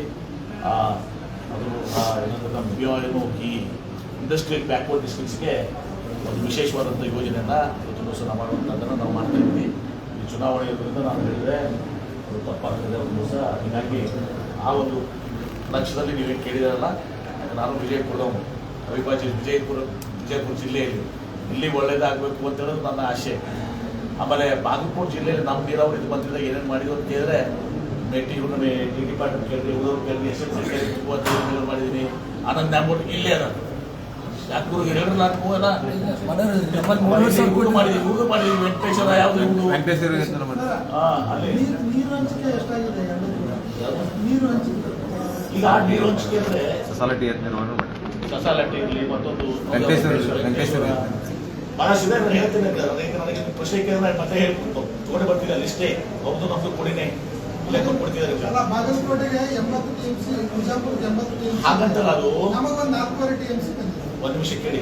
ಅದು ಹೆಂಗಾಗಿದೆ ಅಂದ್ರೆ, ಅದು ನಾವು ಕರ್ನಾಟಕ ರಾಜ್ಯ ಏನು ಟ್ರಿಬ್ಯುನಲ್ ಮುಂದೆ 228 TMC ಇದ್ದೀವಿ. ಎಷ್ಟ್ರಿ? 278 TMC ಕೇಳಿದ್ವಿ. ಅವರು ಏನು ಮಾಡಿ ಟ್ರಿಬ್ಯುನಲ್ ಅವ್ರು ಏನು ಮಾಡಿದ್ರು, ಆ 278ಗೆ ಒಂದು ಕಡೆ ಗೆರೆ ಕೊಡೋದು 177ಗೆ 177 ಅದರ ಕೆಳಗಿಂದೆಲ್ಲ ಉಳಿತು. ಅದರಲ್ಲಿ ಮುಳವಾಡ, ಚಿಮ್ಮಲ್ಗಿ, ಗುತ್ತಿ ಬಸವಣ್ಣ ಹೀಗೆಲ್ಲರೂ ಕೂಡ 9 ಉಪಯೋಜನೆಗಳಿಗೆ ಒಂದು ದಿವಸ ಆ ನೀರನ್ನ ಕೊಟ್ಟಿದ್ದಾರೆ. ಹೀಗಾಗಿ ಆ ಜಿಲ್ಲೆಗೆ ಈ ಜಿಲ್ಲೆಗೆ ಅದು ಬಂದಿಲ್ಲ. ಅದು 278ರಲ್ಲಿ ಅವರು 170ಗೆ ಕಟ್ ಆಫ್ ಮಾಡಿದ್ದಾರೆ. ಅದರಲ್ಲಿ ಮುಳವಾಡ, ಚಿಮ್ಮಲ್ಗಿ, ಗುತ್ತಿ ಬಸವಣ್ಣ, ಮುಳವಾಡಕ್ಕೆ 55 TMC, ಗುತ್ತಿ ಬಸವಣ್ಣ 20 TMC ಇದೆಲ್ಲರೂ ಕೂಡ ಚಿಮ್ಮಲ್ಗಿ ಹೀಗೆ ವಿವಿಧ ಯೋಜನೆಗಳು ಎಲ್ಲರೂ ಕೂಡ ಕೊಟ್ಟಿದ್ದಾರೆ. ಸಮಾನ ಆಗ್ಬೇಕಾಗಿದೆ. ಆ? ಹಾಗೆ ಮಾಡಿ ಕೈಗಾರಿಕೆಗಳು ಸರ್ ಅಕ್ರೋಪಾರ್ಟ್ ಟ್ಯಾಕ್ಸ್ ಪಾರ್ಕ್ ಅಂತ ಹೇಳಿ ಒಂದು 3 ಎಕರೆ ಕೊಟ್ಟಿದ್ದಾರೆ. ಒಂದು ಇಂಡಸ್ಟ್ರಿ ಇಲ್ಲ. ಅದೆಲ್ಲ ಈಗ ಗೊತ್ತಿದೆ. ಒಂದು real estate ನಿಮ್ಮ ಸರ್ಕಾರದಲ್ಲಿ ಅದು ಗೊತ್ತಿದೆ. ಮಾನ್ಯ ಡಿಪಾರ್ಟ್ಮೆಂಟ್ ಪ್ರಶ್ನೆ ಏನು ಕೇಳಿದ್ರು. ಮಾಡೋದಿಲ್ಲ. ಅದು 3 ವರ್ಷ ಆಯ್ತು ಸರ್, ಏನ್ ಅದು ಮಾಡಿದ್ರು? ಯಾರು ಮಾಡಿದ್ದು ನಿಮ್ಗೆ ಗೊತ್ತಿಲ್ಲ. ಅಲ್ಲ ಮಾಡಿದ್ದೆ ಅಲ್ಲ, ಸರಿಪಡಿಸ್ಬೇಕಲ್ಲ ಸರ್. ಸರಿಪಡಿಸ್ತಾ ಇದೀವಿ. ಈಗ ಮೊನ್ನೆ ಅಸೆಂಬ್ಲಿಯಲ್ಲಿ ಉತ್ತರ ಕೊಟ್ಟಿದ್ದೀರಿ. ಮೊನ್ನೆ ಅಸ್ಟಮ್ ಫ್ಲೋರ್ ಆಫ್ ದ ಹೌಸ್ ಉತ್ತರ ಕೊಟ್ಟಿದ್ದೀನಿ. ಅಲ್ಲ ಸರ್, ಏನ್ ಕ್ರಮ ಆಗಿದೆ ಹೇಳಿ? 53 ಎಕರೆ ಮೊನ್ನೆ ಬಿಜೆಪಿ ಅವರು ಗವರ್ಮೆಂಟ್ ಗೆ ಕೊಟ್ಟಾರೆ 3 ವರ್ಷದಿಂದ. ಅದು ಯಾರು? ಅವ ಬರ್ಲಿಲ್ಲ. ಕೇಳಿ ಕೇಳಿಪ್ಪ. ಅದು ಗ್ರ್ಯಾಂಡ್ ಆಗೇ ಉಳಿದ ಹೇಳ್ತೀರಾ? ಮೊನ್ನೆ JP ಪಾಟೀಲ್ ಪ್ರಶ್ನೆ ಕೇಳಿದ್ರು. ಟೆಕ್ಸ್ಟೈಲ್ ಪಾರ್ಕ್ ಯಾರ ಹೆಸರು ಅಂತ ಹೇಳ್ತೀನಿ ನಮಗೆ. ನೀವು ಹೇಳಿದ್ರ 54 ಎಕರೆ ಏನು ಮಾಡಿಲ್ಲ ಅಂತ ಹೇಳಿ 34B ನೋಟಿಸ್ ಕೊಟ್ಟಿದ್ರು. ಅವರು ಕೋರ್ಟ್ಗೆ ಹೋಗಿ ಸ್ಟೇ ಮಾಡಿದ್ರು. ಕೋರ್ಟ್ ಸ್ಟೇ ವೆಕೇಟ್ ಮಾಡಿಸಿ 54 ಎಕರೆ ವಾಪಸ್ಸು ಅಲ್ಲಿ ಇಂಡಸ್ಟ್ರಿ ಬರ್ತದೆ. ಇದನ್ನು ಇಲ್ಲಿ ಎಲ್ಲ ಪತ್ರಿಕಾಗೋಷ್ಠಿ ಅಲ್ಲ, ಮೊನ್ನೆ ನಡೆದಂತ ಅಸೆಂಬ್ಲಿಯಲ್ಲಿ ಉತ್ತರ ಕೊಟ್ಟಿದ್ರು. 34B ರಿಡೆಂಪ್ಷನ್ ಅದು ವಾಪಸ್ ತಗೊಳ್ತೀವಿ. ಯಾರ್ಯಾರು ಉತ್ತರ ಬಿಸ್ನೆಸ್ ಮಾಡಿಲ್ಲ, ಒಂದೇ ಕಡೆ ಅಲ್ಲ, ಎಲ್ಲಾ ಕಡೆ ರಾಜ್ಯದಲ್ಲಿ ಎಲ್ಲ ಕಡೆ ಮಾಡ್ತಾ ಇದ್ವಿ. ಗುಡ್ ಪಾರ್ಕ್ ಹೆಸರು ದೊಡ್ಡ ಗೋಲ್ಮಾಲ್ ಆಗಿದೆ. ಅದು ಯಾರ ಹೆಸರು ಗೊತ್ತಿದ್ದು ನನಗೆ ಎಲ್ಲಾನು ಕೂಡ ಸೆಂಟ್ರಲ್ ಗೌರ್ಮೆಂಟ್ ಸ್ಕೀಮ್ ಇತ್ತು. ಆ ಸ್ಕೀಮ್ ಸಲುವಾಗಿ ಇವತ್ತು ಸಹ ತಗೊಂಡು ನಿಮ್ಮ ಆದಿಕೇಶ್ವರ ಕಂಪನಿ ಟೆಕ್ಸ್ಟೈಲ್ ಹೆಸರು ತಗೊಳಕ್ ಹೋಗಿಲ್ಲ. ಎಲ್ಲೇ ನಿಂತವ ಹತ್ರ ಎಲ್ಲಾನು ಅವ್ರದೇ. ಅವ್ರ ಕಡೆ ರೊಕ್ಕ ಕೊಟ್ಟು ಗೌರ್ಮೆಂಟ್ ಹಾಲಿನ ಏನಿಗೆ ಅವ್ರ ಕಡೆ ಕೊಡಲಿಲ್ಲ, ರೊಕ್ಕ ಕೊಟ್ಕೊಂಡ್ರಿ ನೀವು ಅಂತ. ಸರಿ, ಟೇಕಿಂಗ್ ದಟ್ ಫ್ಲೋರ್ದಾಗ ಎಣಿಸ್ಬೇಕು. Thank you. ಬಿಜೆಪಿ ಮತ್ತು ಕಾಂಗ್ರೆಸ್ ಎರಡೂ ಪಕ್ಷಕ್ಕೂ ಕೂಡ ತುಂಬಾ ಪ್ರತಿಷ್ಠೆಯ ವಿಷಯ ಈ ಚುನಾವಣೆ. ಸದ್ಯದ ಮಟ್ಟಿಗೆ ಮುಂದಿನ ಚುನಾವಣೆಗೆ ಇದು ಒಂದು ರೀತಿ ದಿಕ್ಸೂಚಿ ಅಂತ ಪರಿಗಣಿಸಿದ್ರೆ ಹೇಗೆ ಸರ್? ನೋಡಿ, ನಾವು ಹೇಳ್ತೀವಿ ಈಗ 2 ಚುನಾವಣೆ ನಾವು ಗೆಲ್ತೀವಿ. ಒಂದೇದು ನಾವು ಸುಮ್ಮನೆ ಇವರಂತೆ ಹೋಗಿ ಮುಕ್ಕಟ್ಟಾಗಿ ಓಟ್ ಕೇಳ್ತಾ ಇಲ್ಲ. ನಾವು ಕೆಲಸ ಮಾಡಿದೀವಿ, ನುಡಿದಂತೆ ನಡೆದಿದ್ದೀವಿ, ಓಟ್ ಕೇಳ್ತಾ ಇದ್ದೀವಿ. ಗೃಹಲಕ್ಷ್ಮಿ ಕೊಟ್ಟಿವಿಲ್ಲೋ, ಶಕ್ತಿ ಕೊಟ್ಟಿವಿಲ್ಲೋ, ಅನ್ನಭಾಗ್ಯ ಕೊಟ್ಟಿದ್ದೀವಲ್ಲೋ, ಯುವ ನಿಧಿ ಕೊಟ್ಟಿದ್ದೀವಲ್ಲೋ, ಅಪರಿಕೃಷ್ಣಾಗಿ 40 ಲಕ್ಷ 30 ಲಕ್ಷ ನಾವು ಮಾಡಿದೀವೋ ಇಲ್ಲೋ. ನಾವು ಕೆಲಸ ಮಾಡಿ ಟೂಮ್ಸ್ ಕೇಳ್ತಾ ಇದೀವಿ. ಮೆಡಿಕಲ್ ಕಾಲೇಜು ಅನ್ನೋದ್ರ ಎಲ್ಲ ಕಾಲೇಜಸ್ಗಳು ಎಲ್ಲ ಲಿಸ್ಟ್ ಕಡೆ ಇದೆ. ನಮಗೆ ಪ್ರತಿಷ್ಠೆ ಆಗ್ತದೆ, ನಮಗೆ ಜನರ ಮೇಲೆ ವಿಶ್ವಾಸ ಇದೆ. ಇದು ಜನರ ಪ್ರತಿಷ್ಠೆ ಇದೆ. ಇವತ್ತು ಸಹ ಅವ್ರು ಕಾಂಗ್ರೆಸ್ ಪಕ್ಷಕ್ಕೆ ಗೆಲ್ಲಿಸಬೇಕು. ಇಷ್ಟೆಲ್ಲ ಮಾಡಿದ್ದಾರೆ. 4 ವರ್ಷ ಬೋಗಸ್ ಹೇಳಿದ್ದಾರೆ. 16 ವರ್ಷ ಮುಖ್ಯ ಪ್ರಧಾನಮಂತ್ರಿ 2014ರಿಂದ 2020ವರೆಗೆ ಏನು ಮಾಡಿಲ್ಲ. ಅಚ್ಚೇ ಇದೆ. ಆಮೇಲೆ 2028 ಈಗಲೇ ಬರ್ಕೊಳ್ಳಿ. ಇವತ್ತು 2028ಕ್ಕೆ ಮತ್ತೆ ನಾವು ಅಧಿಕಾರಕ್ಕೆ ಬರ್ತೇವೆ. ನಿನ್ನೆ ಒಂದು ಆರ್ಟಿಕಲ್ ಯಾವುದೋ ಬೆಳಗ್ಗೆ ನೋಡ್ತಾ ಇದ್ದೀವಿ. ನಮ್ಗೆ ಯಾವುದೋ ಒಂದು ಎಡಿಟೋರಿಯಲ್ ತರ ಒಂದು ದೊಡ್ಡ ಲೇಖನ ಇತ್ತು. ಸಿದ್ದರಾಮಯ್ಯನವರು ಏನು ಉತ್ತರ ಕೊಡ್ತಾ ಇದ್ರಲ್ಲಿ ವಿಧಾನಸಭೆಯಲ್ಲಿ ಮತ್ತು ವಿಧಾನ ಪರಿಷತ್ನಲ್ಲಿ ಅದಕ್ಕೆ ಅವ್ರು ಉತ್ತರ ಕೊಡೋ ಸಂದರ್ಭದಲ್ಲಿ ಅಪೋಸಿಷನ್ ನಲ್ಲಿ ಯಾರು ಕೂಡ ಅದನ್ನ ಇದು ಮಾಡುವಂತ ಶಕ್ತಿ ಇಲ್ಲ. ಏನಿದೆ, ಎಲ್ಲಿದೆ, ಎಲ್ಲಿ ಲೀಡರ್ಶಿಪ್ ಇದೆ? No leadership. ನಮ್ಮಲ್ಲಿ ಸಿದ್ದರಾಮಯ್ಯನವರು is a popular leader. DK Shivakumar ಅವರು ಇಸ್ ಗ್ರೇಟ್ ಆರ್ಗನೈಸರ್. ಇವು ಅನೇಕ ಅಲ್ಲೇನಿದೆ 20 ಭಾಗ ಇದಾವೆ. ಇವ್ರೇನು ಕೂಡಿ ಬರ್ತಾರಲ್ಲ, ಮತ್ತೆ ಅಜೆಂಡಾ ಬೇರೆ ಬೇರೆ ಇದಾವೆ. ಅದೆಷ್ಟೇ ಜನ ಇದ್ದಾರೆ. ಅಶೋಕ್ ಒಂದು, ಅಶ್ವಥ್ ನಾರಾಯಣ ಒಂದು, ಸೋಮಣ್ಣ ಅವರೊಂದು, ಬೊಮ್ಮಾಯಿ ಒಂದು, ವಿಜೇಂದ್ರ ನನ್ನ ಪಡೆ ನೋಡ್ರಿ, ವಿಜೇಂದ್ರ ಒಂದು ಫಸ್ಟ್ ಟೈಮ್ MLA ಬಂದು ಅವ್ರನ್ನ ಅಧ್ಯಕ್ಷ ಮಾಡಿಬಿಟ್ರು. ಯಾರು ಪ್ರೊವೈಡ್ ಮಾಡ್ತಾರೆ? 20 ಗ್ರೂಪ್ ಅದಾವಲ್ಲಿ, 20 ಬಿಜೆಪಿಯಲ್ಲಿ ನೋ ಲೀಡರ್ಶಿಪ್. ಸಿದ್ದರಾಮಯ್ಯ ಅವರ ಸರ್ಕಾರ ಸರಿಲಿಲ್ಲ. ಸಿದ್ದರಾಮಯ್ಯ ಅವರ ಸರ್ಕಾರ ಪಾಕಿಸ್ತಾನ ಸರ್ಕಾರ ಇದ್ದಂಗೆ ಅಂತ ಹೇಳಿ ಯತ್ನಾಳ್ ಅವರು ಹೇಳಿಕೆ ಕೊಟ್ಟಿದ್ದಾರೆ. ಯತ್ನಾಳ್ ಅವ್ರಿಗೆ ಇದಕ್ಕೆ ಏನು ಕನೆಕ್ಷನ್ ಇಲ್ಲ. ದಿನ ಕೊಡ್ತಾರೆ. ಮತ್ತೆ ಯತ್ನಾಳ್ ಯಾಕಪ್ಪ ಇದಕ್ಕೆ ಪಾಕಿಸ್ತಾನ ಹಿಂಗೆಲ್ಲ ಮಾತಾಡ್ತಾರಲ್ಲ, ಯತ್ನಾಳ್ ನಾನು ಕೂಡ ನಾವು ಮಾಡ್ಬಿದ್ದಾರೆ. ನಾನು ಕೂಡನೇ ರಂಜಾನ್ದಾಗ ನನ್ ಕೂಡನೇ ಇವತ್ತು ದಿವಸ ಅವರು ಪ್ರಾರ್ಥನೆ ಮಾಡ್ಯಾರ. ನನ್ ಕೂಡನೇ ಮತ್ತೆ ಬೇರೆ ಕೂಡ ನೆನಪಾಡಿದ್ರು. ಅವಾಗ JDS ನಾಗಿದ್ರು. ಅವಾಗ ಮುಸಲ್ಮಾನರು ಟೋಪಿ ಪೂರ ಹಾಕೊಂಡಿದ್ರು. ಅಲ್ಲಿ ಕ್ಯಾಪ್ ಹಾಕೊಂಡಿದ್ರು. ಟೋಪಿ ಹಾಕೊಂಡಿದ್ರು, ಟೋಪಿ ಹಾಕೊಂಡಿದ್ರು. ಟಿಪ್ಪು ಸುಲ್ತಾನ್ ಕಾರ್ಯಕ್ರಮ ಮಾಡ್ಯಾರ, ಟಿಪ್ಪು ಸುಲ್ತಾನ್ ಬೈತಾರ. ಅವ್ರ ಪಾರ್ಟಿ ಅವ್ರು ಉಚ್ಚಾರಣೆ ಮಾಡ್ಯಾರ ಸರ್. ನಾವು ಹಂಗಿಲ್ಲಪ್ಪ, ನಾವು 25 ವರ್ಷ ಕಳೆದ 25 ವರ್ಷ ಪ್ರತಿ ನಮ್ಮ ರ್ಯಾಂಕ್ ನಾವು ಹೋಗಿದ್ವಿ ಪ್ರಾರ್ಥನೆ ಸಲ್ಲಿಸಿದ್ವಿ. ನಮ್ಮ ಬೌದ್ಧರಿಗೆ ಕದಾಗ ನಾವು ಬೌದ್ಧಗಳನ್ನು ನಾನೇ ಕಟ್ಕೊಟ್ಟಿದ್ವಿ. ಅಪ್ಪನಾಗ ಜೈನರ ಕಾರ್ಯಕ್ರಮಕ್ಕೂ ಹೋಗ್ತೀವಿ, ಎಲ್ಲ ಕಾರ್ಯಕ್ರಮ ಹೋಗ್ತೀವಿ ನಾವು, ಎಲ್ಲ ಧರ್ಮದವ್ರು ಇದು ಮಾಡ್ತೀವಿ. ಎತ್ತಾಳವ್ರ ಕೆಲಸ ಅಟ್ಟೆ ಪಾಕಿಸ್ತಾನ. ಈಗ ಅವಾಗ ನಮಾಜ್ ಬಿಡೋ ಟೈಮ್ನಾಗ ನೀವು ಟಿಪ್ಪು ಸುಲ್ತಾನ್ ಜಯಂತಿ ಮಾಡೋತ್ತಿಗೆ ಅವಾಗ ಅಲ್ಲಾ ಹೋಗಕ್ಕೆ ಈಗ